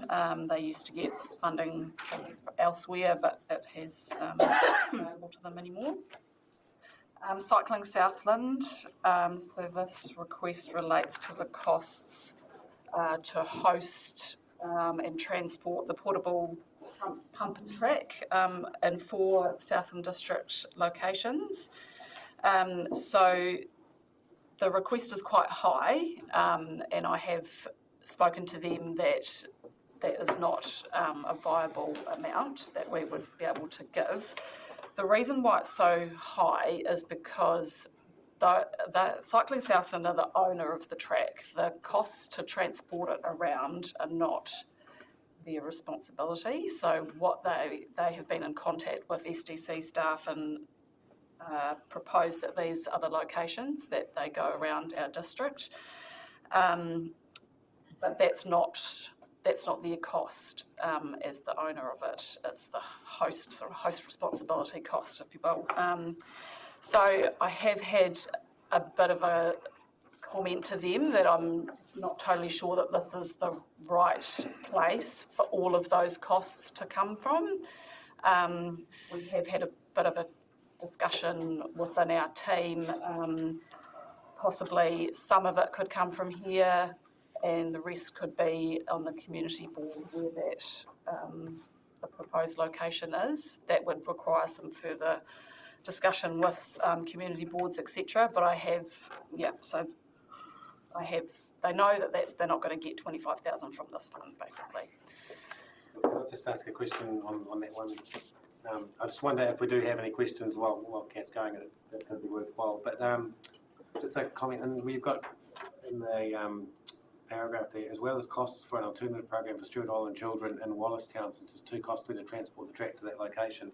So is that for Stewart Island, not for Wallistown? Yeah, so I think what they're trying to do, it's way too costly to get it to Stewart Island, unfortunately. So what they're proposing is to bring those kids to Wallistown. I don't know how. Just to comment on that one. Yeah. Because you discussed it with us and the board have since, that to us, we would actually, and if we're online, doesn't matter, to me, it's a waste of time for the kids to be taken to Wallistown for one day with a straight out cost. They wouldn't get there to 10 o'clock. They've got to leave before, well, they'd be leaving at 3 to head back to Bluff. We'd be far better in a future year to use Bluff or somewhere else, and just on that one, the school kids get free travel on the ferries anyway. So if they were going across to Bluff, there would be minimal expense. Yeah, I did wonder about the Wallistown location myself. I thought that was quite odd. Well, it's just like, it's the closest one of the. Yeah. But, yeah. So Councillor Ruttenclaw, then Councillor Baker-Roy. So just a question of you, Rob, you wanting us to comment on his we'll go back through, but I think if there's a pressing question, just in terms of like a question like fine, that. I'll wait till the end and come back in. So would that be fair to say in this case, this 4,000 would not be related to the cost of transportation, because Cycling Southland essentially can't request on behalf of the hosts of the venues for the. I mean, I think what they're really wanting is a partnership with council so they can take the track around to these locations. So in that case, those locations will then not be requesting money. Cycling Southland is already gotten the grant that it needs? No, so that they won't be applying for grants to do this. What they're saying is, if you want the track here, you need to find the money to transport it and host it. Sure. Sorry, Terry. The follow-up question. When it was actually set up, because SEC funded part of that track, didn't we? Yeah. What was the initial arrangement for? I think initially it was thought that there would be some kind of sponsorship deal with a removal company or the like, that they would be able to transport it. I don't think they ever thought that it was going to cost this much and it would be prohibitive to transport it around. The word portable pump track is a little bit misleading, I think. It's a great idea, but it's very costly to move it around and set it up and take it down. Even reflecting on that quantum, like if that's coming through every year, like you can buy pump tracks and put them permanently in them. It's not really Cycling Southland's fault. They're the ones that put their hands up to own it, and now they're stuck with it. So they could leave it in Gala Street, and Southland won't see it. So it's a we lose that kind of But then the other side of that is, if someone wanted it, the community wanted it, they could actually come up with a plan on how to transport it out there. So. Question, but I'd like to know the logistics of how hard it is to transport that. Could we look at potentially talk to Southland about building their own trailer? It's not a trailer situation. So it goes on a big truck, and it takes, I can't remember how long it takes. So it takes quite a few people and like a day to set it up and take it down, and it's not as have a long term. Sorry to interrupt your flow there. No, that's fine. The Northern Southland Community Resource Centre Charitable Trust, this one we've seen before for their community programs. The Southland Multicultural Trust, this is for the food festival that'll happen in March next year. And just a comment about their budget, they have put that they've asked ICC for 17,000. I think that's an amount that they would usually receive from them, but last year that was cut down to 10,000. So they are assuming that that's going to be the same thing here. Southland Life Education Trust, so this is for the mobile classroom that goes around Southland. So about 40% of the kids who go through that classroom are in the Southland district. So it's for the operational costs. The last time they applied was September 22. Surfing for Farmers Southland, so we've seen these guys a few times. That program is still going. They have attendees from all over the region. And the last one is another new one, Agri Teach Me. So this is an online program teaching English in the Filipino community. And it's, I missed out quite an important word there. I think the classes are actually free for these attendees, and they've already done a pilot program recently, which was really successful. Yeah, those are all of the applications. If you want to ask any other questions, I'm happy to answer them. Thanks, Ken.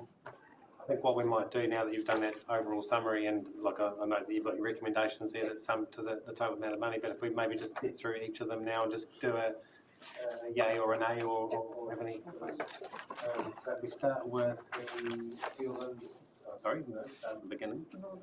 Northern Southland College playground. Do we have any comments or questions on that one? Thank you. I found this an interesting application in the light of the support that's just been provided through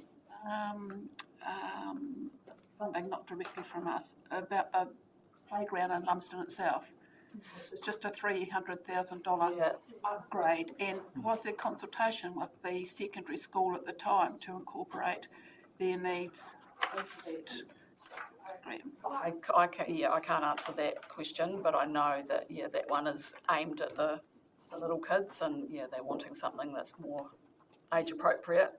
So the college been able to be adjusted for that, because essentially that's $500,000 into that community for playground equipment. I think it's also the location of this one, where they have all the sports coming, to play, and it gets a lot of use when kids are waiting around to be picked up, or they've got sport practice after school and things like that. Yeah, so the distance of the college to the actual centre of town. Yeah. Yeah, quite a. Councillor Guest? Well, this one's interesting for me because I think if this was Menzies College asking, it wouldn't qualify because they're all involved in the Waihopai Toitoi boundary, whereas because they're smaller ward areas, they can then ask, and it's sort of like they do have their Northern Southland Development Fund, which I appreciate that you've asked to. You've said that they've asked for that, but I feel like this is one of those anomalies that we have because of their dynamics of our ward areas.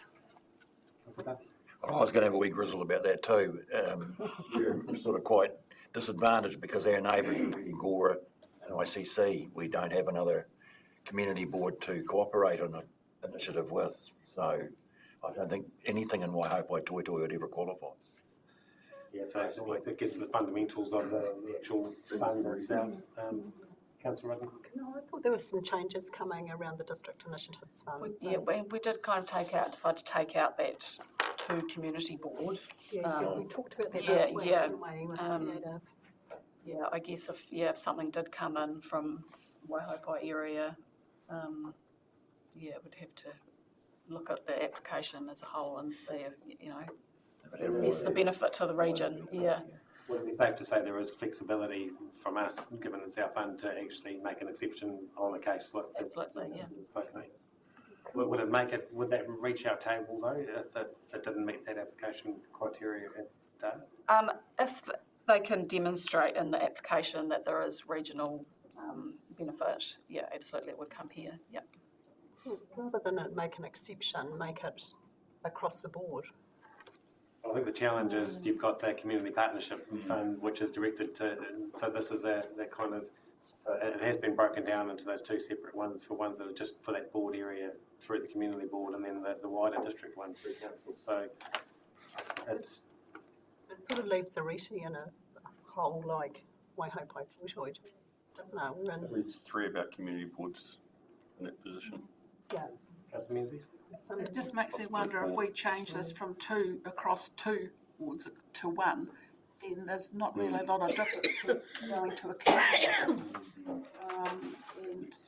It's more how they would demonstrate it benefits the wider region rather than a localised area.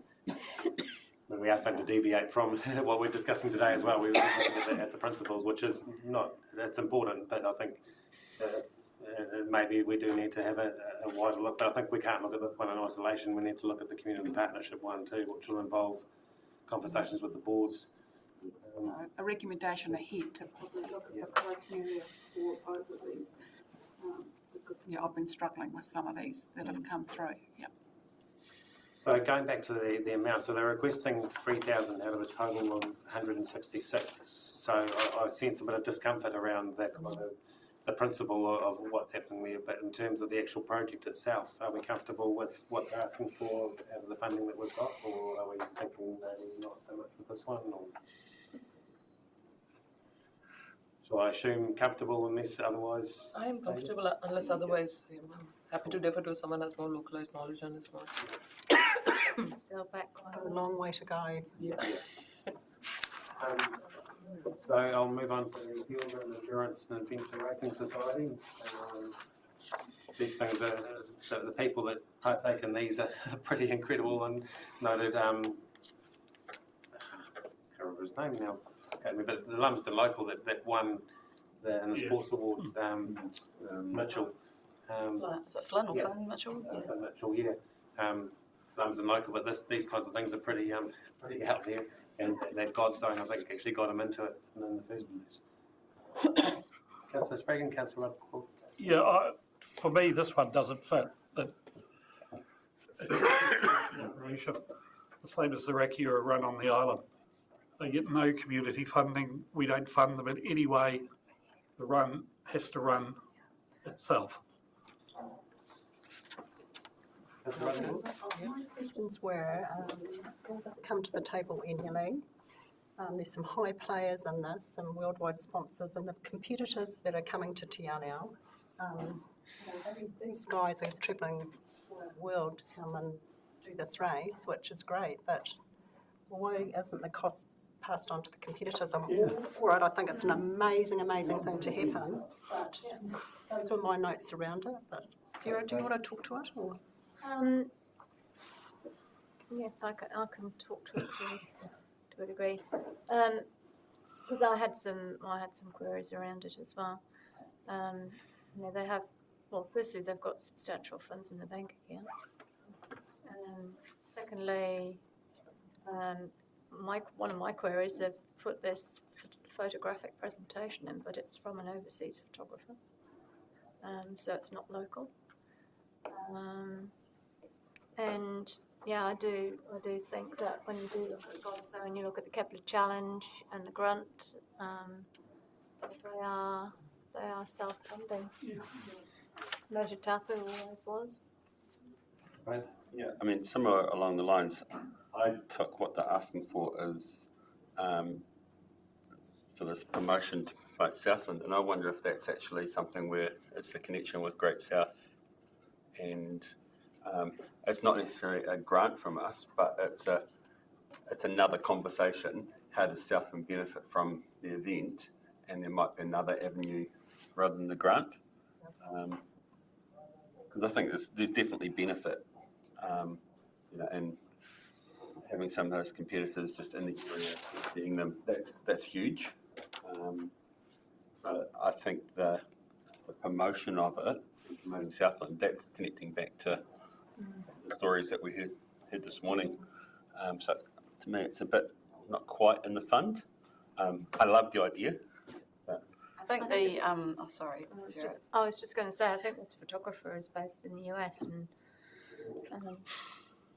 because it's been quoted in US dollars.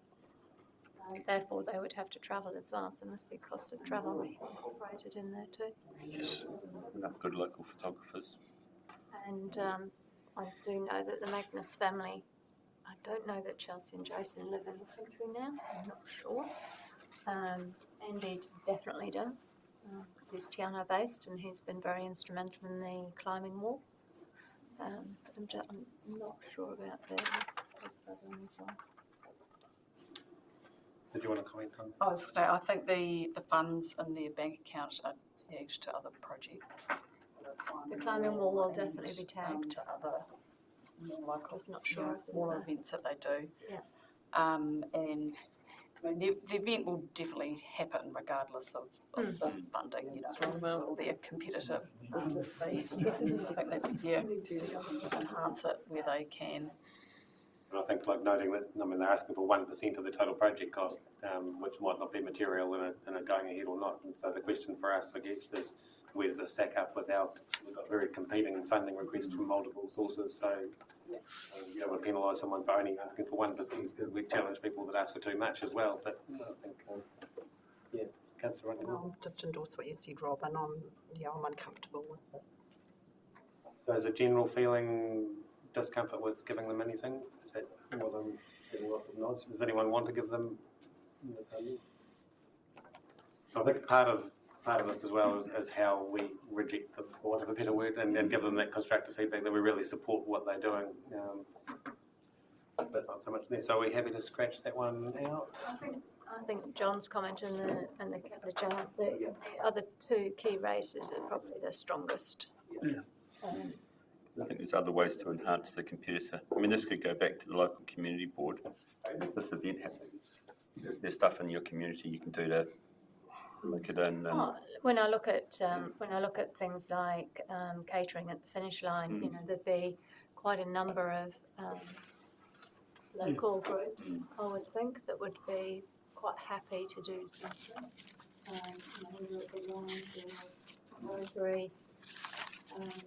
You know, that's the Rotary chip van goes out to the Kepler Challenge every year, for example. So there are opportunities. It's not like connecting the high school. I suspect the principal might be into this sort of stuff. You know, connecting them into support it and create that atmosphere, and you know, that's probably more valuable for a competitor experience. I think making sure that they are talking to Great South around the event. Yeah, we let them, for example. Plus also the other community boards that they're going into the areas, because there's three community boards. Some of their premise for this was supporting the costs around the media team, because it's promoting Southland.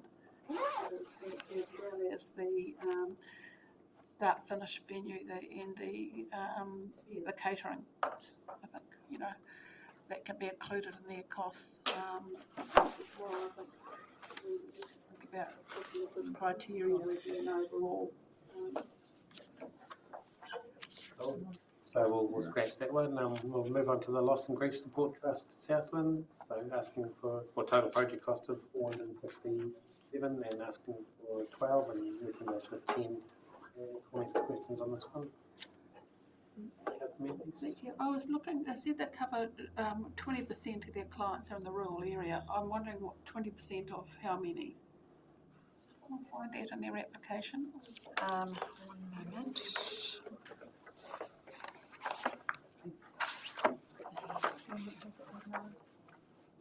Because from what I understand, they charge $90 a session, and then we subsidise those sessions costs because of visiting homes as such. They get a subsidy of.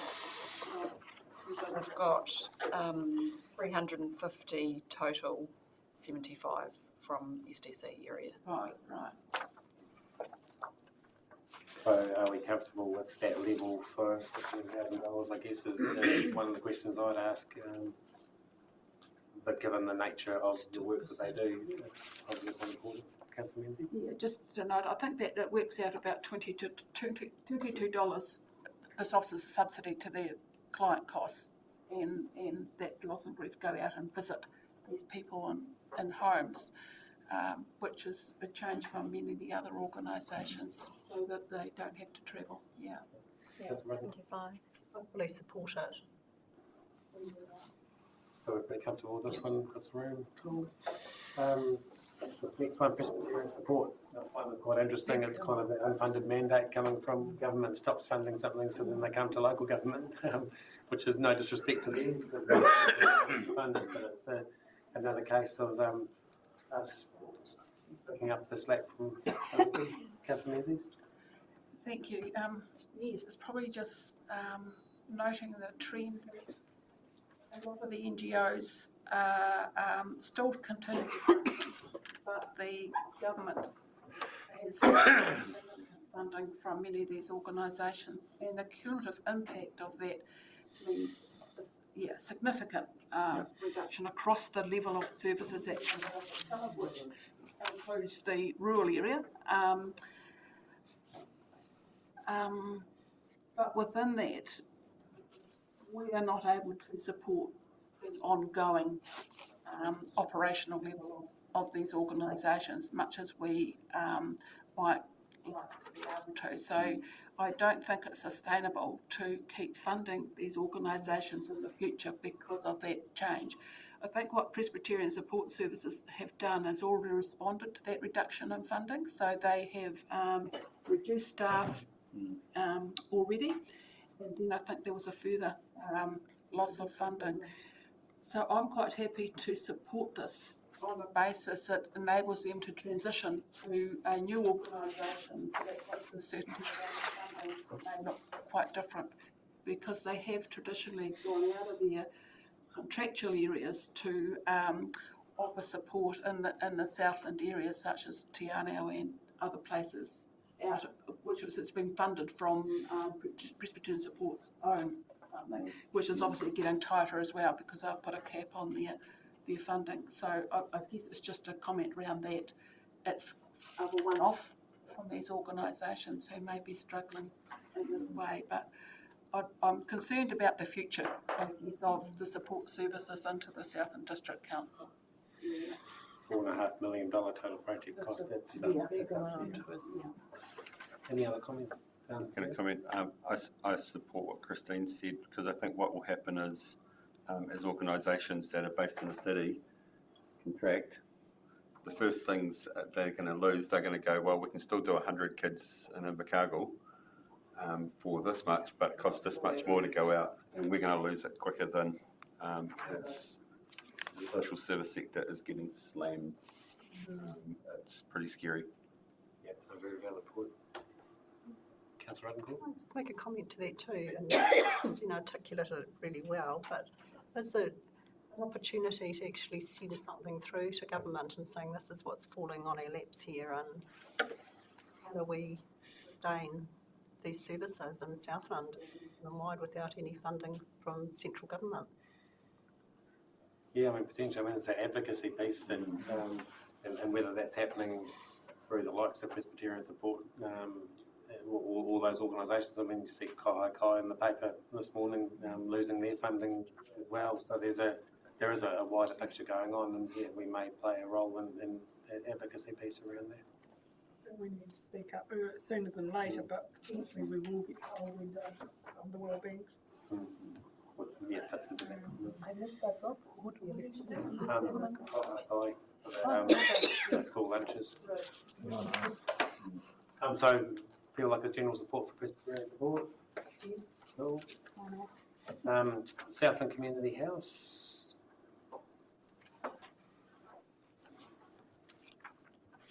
Everyone's pretty comfortable with that? Probably similar to the previous discussion, maybe. Expensive chairs, aren't they? Are we comfortable that there's enough of a Southland reach rather than the Invercargill reach for this one?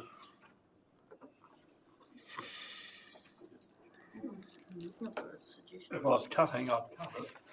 Like, if it came down to the nitty-gritty aspect of it. But Numbers wise, 500, 50, 570. Which is actually more than Presbyterian support. Pretty comfortable on there. So there's lots of little conversations going, but are we we'll carry on with that one? 1,000. Cancer Society, that's over in Southland. $2,000 for Christmas hampers. Councillor Rutherford. I would fully support this, and we actually would like to recommend the 2,500 for it. Because I only asked for 2. They must have. They asked total. Oh, they only asked for 2. Oh, there we go. Although they did put that 500 to the mayoral fund, but we decided that wasn't an appropriate place for that, so it could easily be bumped up to 2.5. They'd be happy with that. Councillor Menzies. I struggled with this one as well. This is an organisation that nationally does a lot of fundraising, and I think with their accounts they are in credit. And when I look at the other applications, I see kind of a need there. And does that mean they come back every year for this grant? Not to say it's not a worthwhile cause, but it's whether it's our role to fund something that they have an ability to prioritise within their own fundraising and highlight this is what we want to do. Then I also think about, well, how do they do the selection of this, etc. And we've got many other families in our area in extreme difficulty as well. So what's the precedent that sets as well, and where our funds are best allocated to, is my question. Yeah, well, I'm a wee bit supportive of this, partly because I guess we had a local lady who works in this field speak to our Lions group and talking about the families that she visits right over a very wide area of Southland and the situations that a lot of those families are in. And it's a pretty lonely business, I think, sitting at home in a rural community when your outcome is pretty bleak. And it's not a lot of money per patient, if you like, or client. I think it's something that wouldn't hurt to support. I mean, I don't know how funding works across the various arms of it, but this is probably one of those extras that you don't do unless you get money for it, sort of. Because I tend to, look, I had similar thoughts to Councillor Menzies on this one, totally agree with the principle of it and the great work that they do, but when they've got the, like, would you say a healthy bank balance, but they've got quite a lot of money sort of sitting there, and in terms of the nature of this fund and what we're doing with if this was going to make or break them actually being able to do this, I'd probably think a little bit differently. But yeah, I'm a little bit torn on this one. Fully support what they do. I think it's awesome. But should we be funding it, given they're in quite a flash financial piece, would be my comment. But yeah, don't know what everyone else thinks. Councillor Keys. Well, I feel a bit torn on it, but overall, they have got a lot of money there, and I do wonder that if they went out and said in a public appeal, we want to support 50 families or the thing, could you, a special donation to, they would soon come up with the money. Whereas if you go back to loss and grief, well, I suppose they could perhaps do something similar, but then for ongoing individual support. The same with Southland Community House. Somebody might help them, but the society do get a lot of support, and they do a great job. And just think, are we an easy target here? If we are going to do this, I wouldn't want to see it. It wouldn't be a regular thing. I wouldn't think they could get more organised and have them, find another sponsor for it. Really. Listening to the other speakers, I agree actually that potentially they're doing a wonderful thing, but this is the right fund for it. So the general feeling I get, which hopefully isn't persuaded by my own views, is potentially not. Are we going not in support? Are we wanting to reduce the amount that we're allocating to them, or are we wanting to stick with status quo? I'm assuming not status quo based on that kind of discussion. My gut is to give them 1,000 because I'm sitting on the fence both ways, and that would be in line with, given we're sitting on the fence between the two tables. In my view, it's in line with the sort of more in line with the percentages that we're giving other groups. Yeah. That sounds like a good rationale. But they do awesome stuff, you know. Yeah, they do. Everyone comfortable with reducing that one to 1,000? Cool. And again, if we can note the appreciation of their work and the response to them. The one that we've already had some discussion about, Cycling Southland. This is an interesting one. And I guess it highlights when we're doing projects as well, looking at the ongoing implications of if the cost of a new track is $60,000 to $80,000 and we're spending $25,000 a year moving them around, it doesn't take long to cover the costs of actually permanent tracks in places. But yeah, what are our thoughts? Anyone want to? $4,000? It's just horrendously expensive, isn't it? And I don't know whether these costs, it doesn't sound like they were calculated into the initial decision purchase and that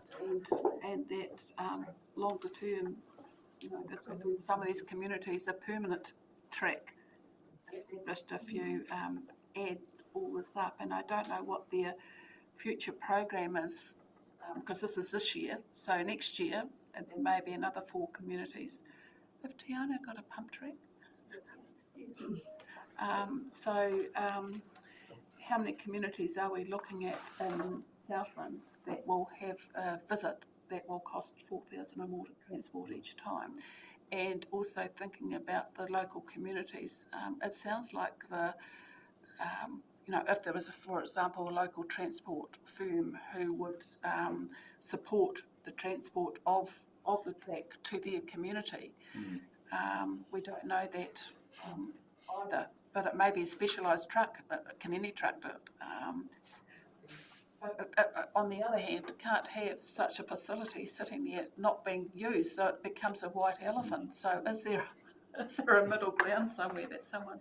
I think some of the communities would actually use it as a test. You know, they're thinking of getting a pump track, and so it's a good way for them to gather data. Other kids going to be using it. I know that Atautau, that's what they're wanting to put it there for. And they've been incredibly popular in the towns, especially the smaller towns. Like I went to the one at Nightcaps, and that was huge out there, and they loved it. So it does add value in the communities that it's in. It's just the cost of getting it there. Councillor Keast. Thank you. I am inclined to say no to this one on the basis that those communities that want it, the community boards need to get in behind them and help them fundraise it. I do know that the transportation of it is a little bit specialised because of the care needed. They had somebody, you know, like that. I was told that they'd just put it on a truck and they realised that actually you need somebody that knows what they're doing with it and, you know, that's had a bit of experience at carting it because otherwise it gets damaged. So, yeah, I'm inclined to think that this isn't one that we would do this time round. I think that they need to go out to the communities that are looking at having it and talk about. Some of the communities, it's hard though. They've kind of been promised this track, you know, for the last few years, and now it's reality hits and it costs a lot to give into your community. They've been waiting for ages. Now they're going to be asked to pay for that. So yeah, it's tough. I think, you know, we can partially support it to be in our area for 12 to 18 months through this fund. Yeah, we're not funding the 25, we're just funding the 4 council meetings. Nick, has it been to Wallace Town, do you know? I'm trying to remember whether it's been there or not. No, I don't think So, no. they've already No, got all the these ones that you was, Yeah. these, the four that are listed are new destinations. Through the chair there, the Wallace-town transportation is set up there as part of the Ellerslie Square work as well to trial the trackers. Yes, so which is what I was thinking about, because that could actually come out of better off funding and reduce the cost here as well, couldn't it? Possibly. We'd have to probably check whether it could be better off funded. But yes, it's $1,000 per venue, hasn't it? When the cost is, what, 5,000 per venue? That includes the Stewart Island, so I think it's 4,000 per transportation. Right. So the communities will still have to find funding, or where will the funding come from, or will it not happen at all? It'll be I guess the next step would be to take that to the community boards and, see if they have adequate reserves, if they want to bring it to their communities. I guess the risk is it ends up sitting in Invercargill for every a day. Yeah. Thoughts are that at this time, we go back to them and say that we need to look to the future and active self-hazard fund. I can flick that through to you, Kev. I flicked it through to you with the fuel and They're pretty heavily involved in it. Are they already? Yeah, So yeah. you So couldn't that I really- think if they had money, if there was, they would be already supporting it. Yeah. places, should we make it so much per visit rather than just handing over the money? What do you mean? Well, for every township that it goes to, we're willing to contribute. Well, there'd potentially be different, I mean, you'd hope they'd do Riverton, Wallacestown, I suppose they're all within that kind of close proximity of each other in those. I mean, I'm getting the kind of feeling that maybe we support it this time, but we need to look at a future, how we do this I think there's more different conversations to be had about where it goes around and how we support it when it's built into long-term plan costs and things like that. Yeah. Cool. Apologies for my coughing. Northern Southland Community Resource Centre Charitable Trust, with the longest abbreviation in history. I can fully vouch for they run on this now of an oil rag. Has anyone got any concerns or questions about? And it's the same thing.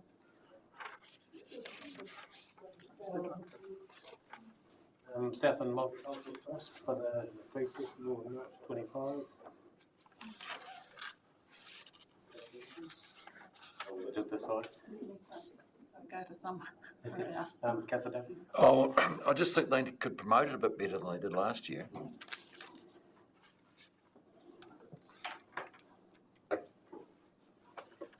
We had quite a bit of discussion about this last year, didn't we? And the ability to access funds in other areas and support.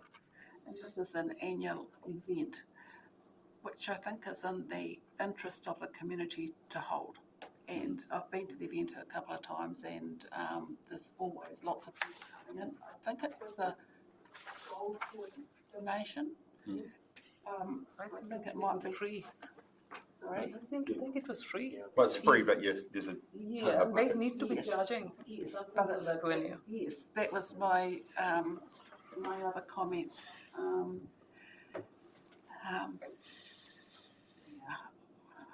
I'm okay to support, but I think longer term, so I need to have that discussion with the trust, because it's another in our community who travel in to visit. But it'll be, I think, possibly looking at the constrained environment we're in. So rather than a gold coin donation, it might be set at $1 or $2 that allows families to visit, but it's a very reasonable cost. So you're supporting that amount of $3,000, or you think a reduced amount? Or Let's see what other comments are. any other comments? I completely concur with Christine. They need to be putting some sort of a cover charge. And most other events there, be it the great little train show that I went to recently for children, there is a decent cover charge there. And there should be doing that. There's no reason they don't, especially when it's become a, regular on the calendar. I think the other factor to consider is people are paying each of the food stalls.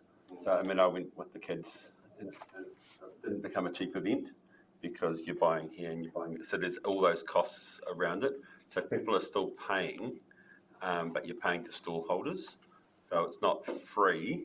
I mean, I think we spent $80 or $90 over 2 hours, which doesn't take long on a feed. It was good food too. But I valued the event because I think it's one event that actually does bring multiple cultures together, and it's not just food, it's performance, and there's something special about it. I really valued the event. So I support it with the recommendation that they put a cover charge on to help reduce their costs. I think if that's a comment from somebody that's actually been to the event, then they need to actually see the value in their event. It's actually more about them seeing the value in what they're doing, rather than trying to give everything away for nothing. But what I was saying is it's not nothing. That's what I mean. It's not. But essentially, whoever the organisers are, they're inviting people in to do all their food stuff, aren't they? So I think all the food stalls pay. That's what I mean. I used to do coffee there. Yeah, and you pay to be there. Pay to go, but then you're actually making money out of it. I think they need to bring that into the scope of the entire event, and that's probably the framing of the discussion: is value what you do in creating this event. We used to have a stand at it. Do we do that still? Must have been a few years ago. I don't think so. I mean, I think they could charge it at $5 a head. I think you potentially it could be more than $5. People are going to go and pay for the food, and they could pay $5 a head to $10. Give them that feedback about valuing and cover charge, but we're happy to support at this stage. And that might influence what happens next year and severe costs and. Cool. Southland Life Education Trust. This comes relatively regularly. I think last time we did 2022. Yep. My question here is: was there what happened in the last 2 years? That They mix it up a bit. They do apply to the Ohio Railway Fund and the Northern Southland places. Yep.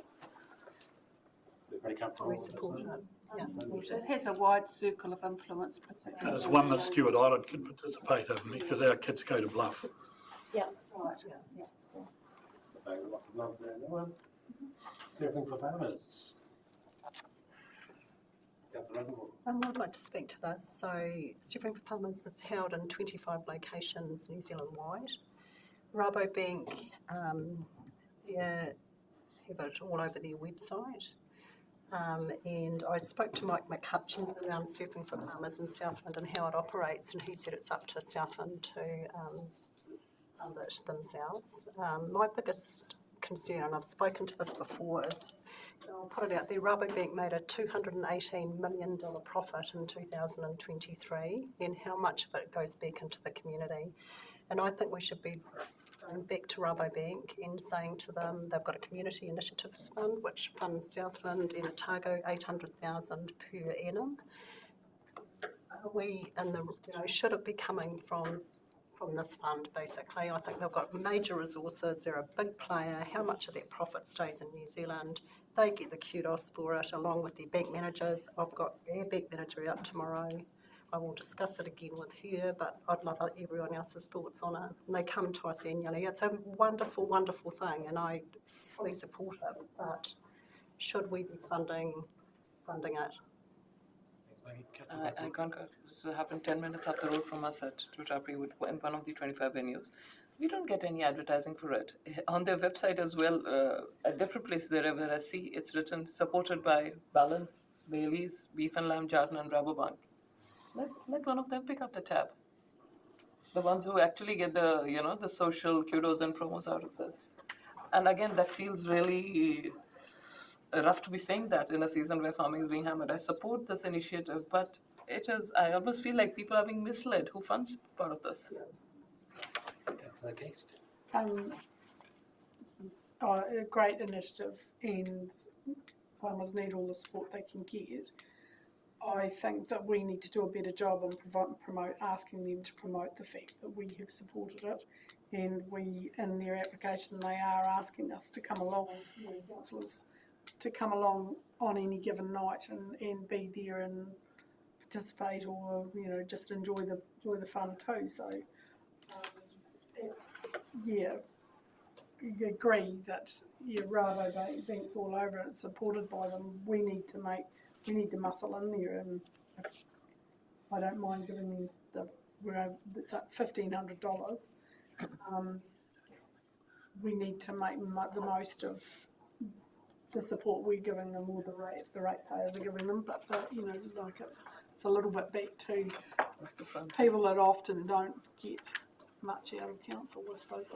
I think just in the current climate with the farming, I think it's quite a good initiative for the mental health and the well-being to get them out. And I'd almost recommend that if we do put this through, that we actually promote it as an avenue for farmers to kind of have a bit of an escape, which kind of lines up with what's been said before, and that kind of exposure of, if we are contributing, we should be. Yeah. I think when it first happened, I think we did have banners going down there because Bridget, who used to be in the community facilities team, she's good friends with the guy who runs it. So I think she was taking some banners and things down. So I'm sure Tom he'd be happy to do anything like that. So we can look at doing things like that. I think it goes further than that. It goes to putting it on our Facebook page, putting it as an event. These are the types of things that are actually good news stories for us as council. We support it. I don't think the dollar amount is so big that our ratepayer would contest us on it. I think it's something that's good for us reputationally. I guess we can also, on top of the $1,500, actually give them exposure by marketing it through our channels as well, which helps. Councillor Duffy? Yes, well, I've got no problem with any of the conversation. I just noticed those 3 beaches, which are all fairly much in the one locality. It used to take place at Curio Bay as well, and I'm wondering what's happened to that. That's a good question. I think it got rained off. I know that they tried to have it there last year, but the weather just wasn't in favour of it the nights they were planning on doing it. Is that a question we can ask them? Yeah, absolutely. I know they did have some issues with weather in the last season. They wanted to do a lot more evenings but couldn't because of that. I think there's something around more consistent waves at those beaches, just from kids have, the waves at Curio are great if the wind's the right way and stuff, but it's less consistent or something. I think that's what I've heard. Cool. So I'm getting an overall feeling of comfort around the 1,500. I don't want to give them any more. And the final one, Agri-Teach Me.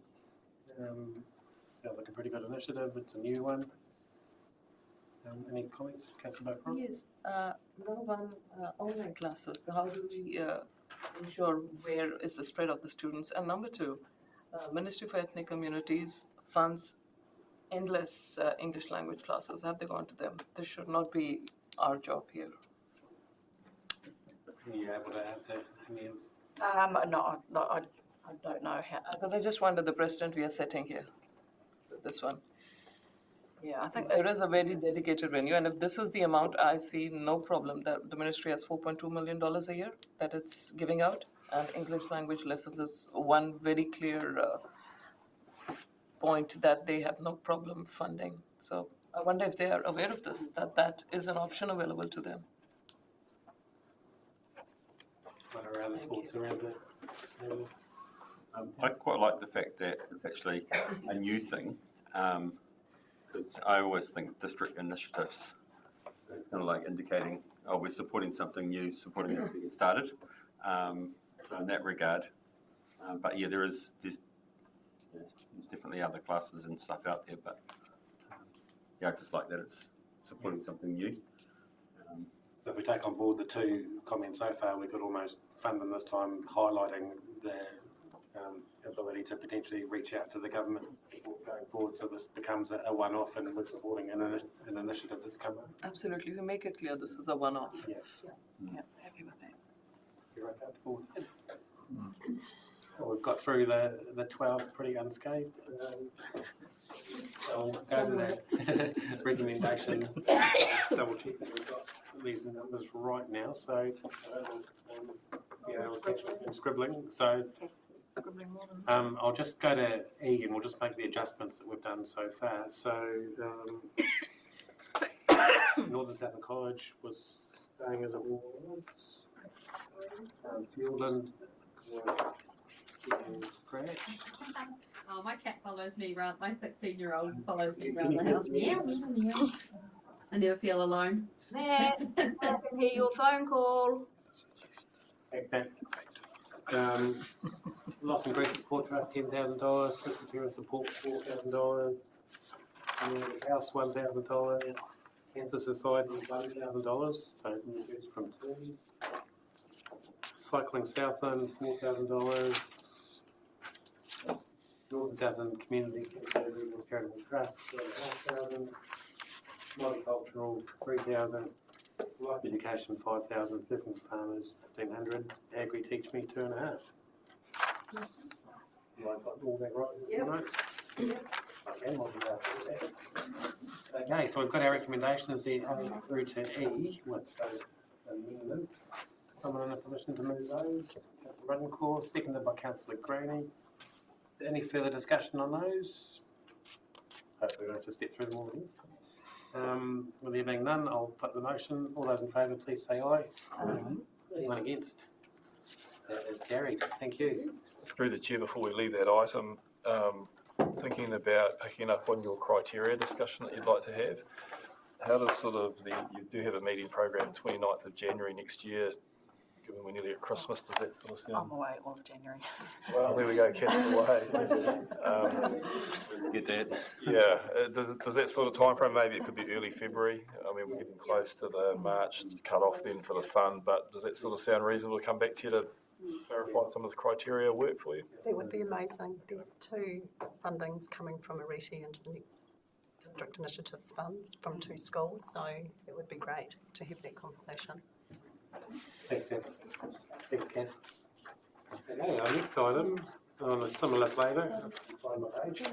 7.3, the Sport Rural Fund Travel Allocation. September 24 rounds. This is on page 41 of your agenda. And we have the same two at the table. So we've got 5 applications for this fund this round. The total amount we have available is $18,345. The recommendations have all been worked out based on the estimated Ks travelled, and the total recommendations come to 6,200. So I'm happy with that. Just a question in terms of the spread. I see, it quite often, it tends to shift around, and there's a hole in that sort of eastern and southern. Is that just the nature of the applications? We have had a lot from Fieldland recently, I've noticed. There's been less applicants than what we usually have. The summer one does tend to be less, and then the next one is usually more with all the winter sports. It swings and roundabouts. Two things. I'll abstain from voting on this one because my grandson plays cricket. But what I would say is I think that it has been, the fund has been a little awareness around it. And it's being a rural location. You have to travel 2 hours anywhere before you get anywhere. Generally, so I think Fieldland College has just become really good at sure that they're applying for funds to ease the burden on parents.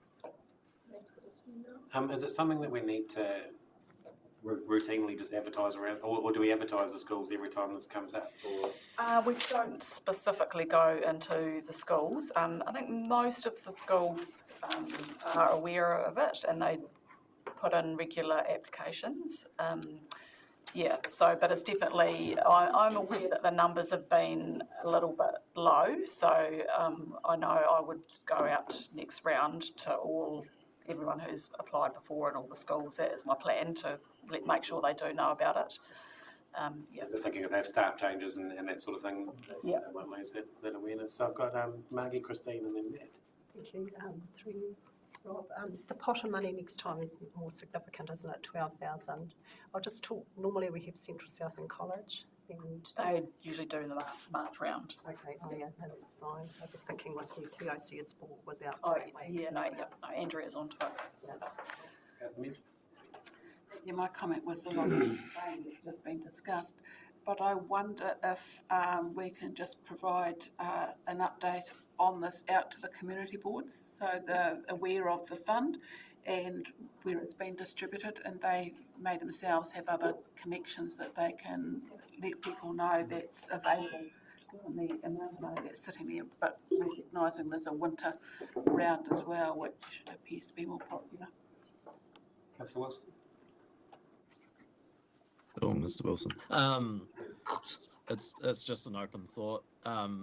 Into the future, is this whole fund not something that could be administered by Active Southland? With that being their core focus, is kind of infiltrating into the community and engaging with them, engaging with the schools more on a regional level, and just encourage that Sport New Zealand funding to be administered somewhere other than council, maybe, since we contract Active Southland to do this kind of, well, not necessarily this kind of work, but play in this space, sports and activity and recreation. It is something that goes to all the territorial authorities from Sport New Zealand, so that would be a central government decision on where it goes. I mean, Active Southland are definitely well aware of the fund. I speak to their staff quite often about it and about people asking them questions about it, so there's definitely a link there between and... It just seems like a really adequate wheelhouse for this kind of thing going forward, particularly if we start investigating more regional collaboration on things and what the future of territorial authorities is in Southland. It's just that's just my open thought is, how far into the future are we still at a council level handing out these grants when we also invest in a regional entity to basically be that conduit between active sports and recreation in the region, and whether this can be a role that could actually just not in future really be council responsibility, and if that needs to happen through Sport NZ, then Sport Southland, which is now Active Southland, would be a good conduit for that. Could I suggest through the chair that on that one, that if you have a collective view that you might like to shift that responsibility, it's something that we could at least look into and report back to you? I just wonder, I think there's value in the reach that we've got with our community boards and everything that Sport New Zealand and Active Southland don't necessarily have, so that gives us probably a wider spread. That would need to be how to make it work, is to have those entities that we invest in like Active Southland then have direct relationships and links with the community boards, and basically allow this conversation to happen at a community level and regional, focused on recreation and sport, and allow this table to be discussing the relationship with the community in regards to infrastructure and that kind of stuff. Gemma at Active Southland does do the GORE applications for this fund, she's based in GORE, so she knows that community. Could be really good for Ardlussa. Jenna was at the last Ardlussa community board meeting, getting an update from Active Southland. Has actually just emailed today following up on some recreational open space inquiries from the Ardlussa community board. So there's relationships there. I just wonder if that relationship's enhanced, and then the conduit of actual funding decisions is happening through those relationships as well, then it could bypass, the need for us to be determining $1,000 grants school by school. Maybe it's something that we can bring back to that same discussion around the district funding. But did you? Just saying, it's an open comment. Just wanted to put it out there as a future idea. I don't think this is a particularly onerous task for us around the council table. And I do think there's opportunities, more that marketing opportunity for us to connect back in, and it's an easy right into into one of the community board reports that goes out. That the fund's open again. So do we want to explore it as part of that district initiative stuff next year, or are we happy with how it is, or at the written board? I don't know, I'm going to talk on another team here around funding. We're meeting with Mike McCutcheons and Jodie around the Bank Community Initiatives Fund. Is it something that would interest you two to know more about that fund? So absolutely. I would be interested in going into a meeting. So general feelings on this coming back for, are we happy with status quo, or do we want to look at it? I sort of agree with Sarah's comments. You don't get to do much around this table that involves making you feel better. So it's a pretty comfortable.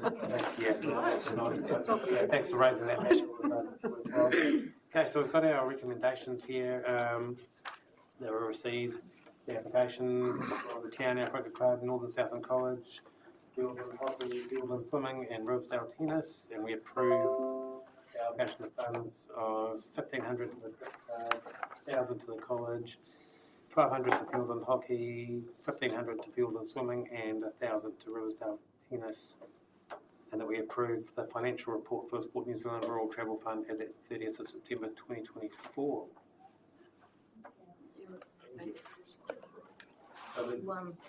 Councillor Graney was going to abstain from D1. Is someone in a position to move? Seconded by Councillor Spraggan. There's no further discussion. I'll put the motion. All those in favour, please talk. Stop. Whoa. Sorry. A to D. I'll put A to D. All those in favour, please say aye. Aye. Anyone against? Carried. Put E1, Tiana Cricket Club. So Councillor Graney's abstaining. All those in favour, please say aye. Aye. Anyone against? It's carried. And then I'll do E2 through to 5 and F. All those in favour, please say aye. Aye. Anyone against? That is carried. Thank you for catching me when I trip. Thank you for that, Sam, and thanks. All right, 7.4, the field and signage projects, alcohol-free public areas and designated non-motorised recreation lake areas. G'day Stella, welcome along. Thank you, Rob. This is on page 47 of your agenda.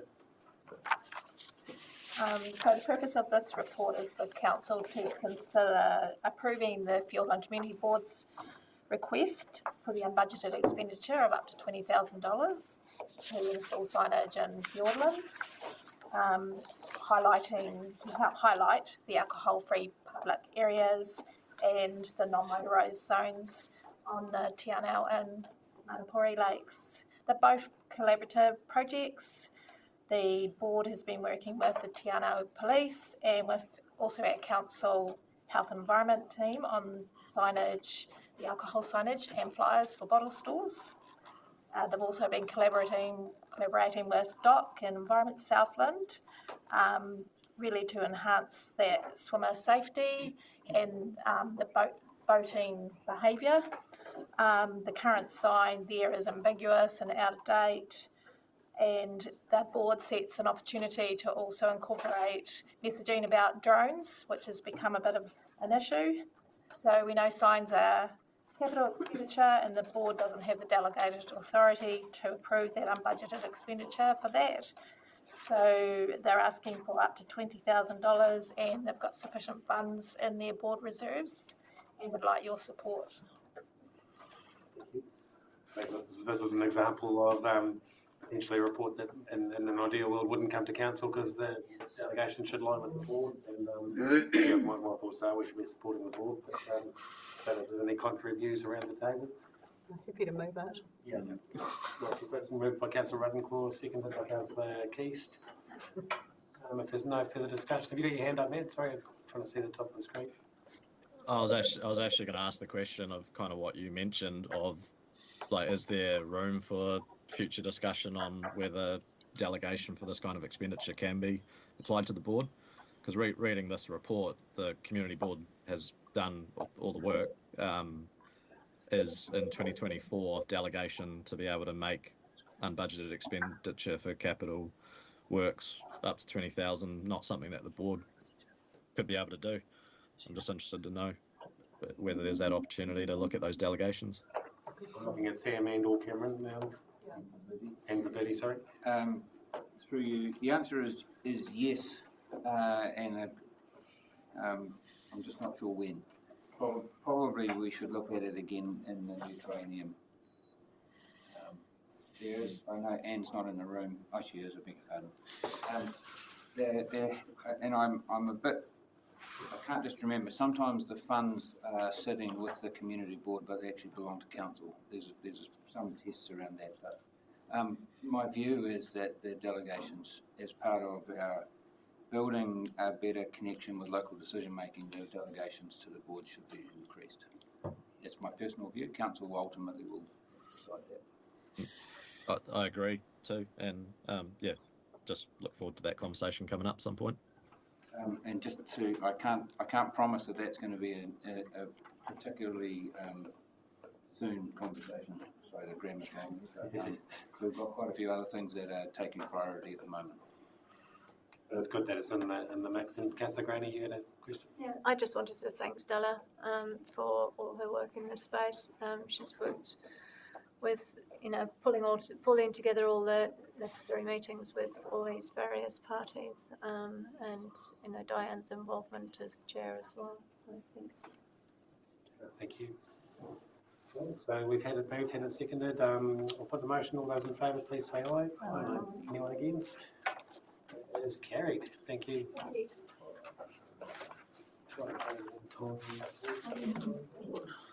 The financial report. This is on page 63 of your agenda, and we'll confirm that Anne is in the house.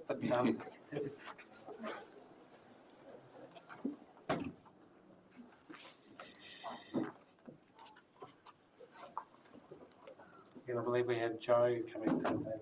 Oh, he is coming up. No show without punch. I'll hand over to you. Hi, as said, I'm presenting the financial report for the 3 months ending 30th of September. Overall, the deficit is only 200k lower than what the projection has been forecasted to be. The key points are mainly income is 468,000 under projection, mainly due to the timing of the NZTA income, which relates to the capital work, which is behind what we expected to spend, along with Stewart Island Jetty's projection funds are also subject to completion, and the income won't be received until the projects are completed. Expenditure is 663k below projection, predominantly due to seasonality at this stage, and a lot of the work is some of the work's also based on a reactive spend, but we just have the projection there in case it's needed, and it's usually associated with any pest control or emergency repairs and maintenance or urgent repairs and maintenance. There's also lower staff costs and vacancies across some of the activities. And lastly, the cycle trail repair work that was done from the flood damage in September, which we have received some funding from MBIE as well. Next section, the capital expenditure, we're 5% under forecast of 883,000, mainly due to the district-wide capital fund being under, with service work running behind, associated with the income and expenditure as well. And the cycle trail costs are coming through under budget because we're still reviewing the spend from the flood damage to be OPEX versus CAPEX. And the last section on Treasury, similar to the report that was presented in F&A, we have not achieved, we've not reached what was required in the policy for 3 of the years. It's probably the only one to come through, but that was the same, that we're going to be reviewing the numbers. We're going to review to make sure we get come within policy when we do the next loan drawdown. So, do you have any questions? Yeah, I think we covered quite a bit in the last F&A meeting too. Councillor Menzies has got.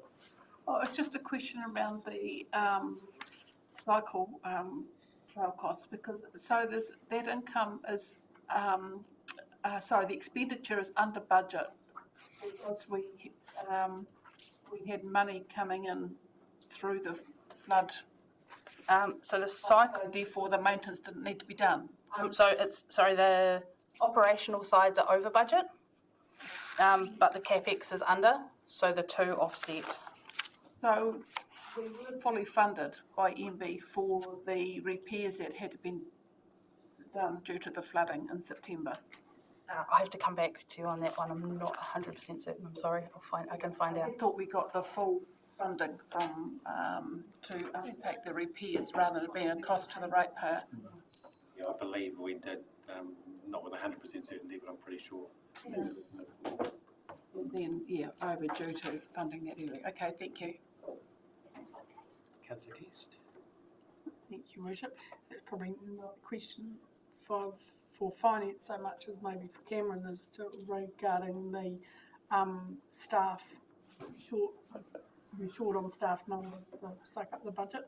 Are we making progress on being fully staffed? Short answer, yes. In progress. Where appropriate. If there's no further questions for the wonderful presentation, I'll look for our recommendation, if I can find it. I think we're just receiving it, which is a simple one. I'll move from the chair. Do we have a seconder? Councillor Graney?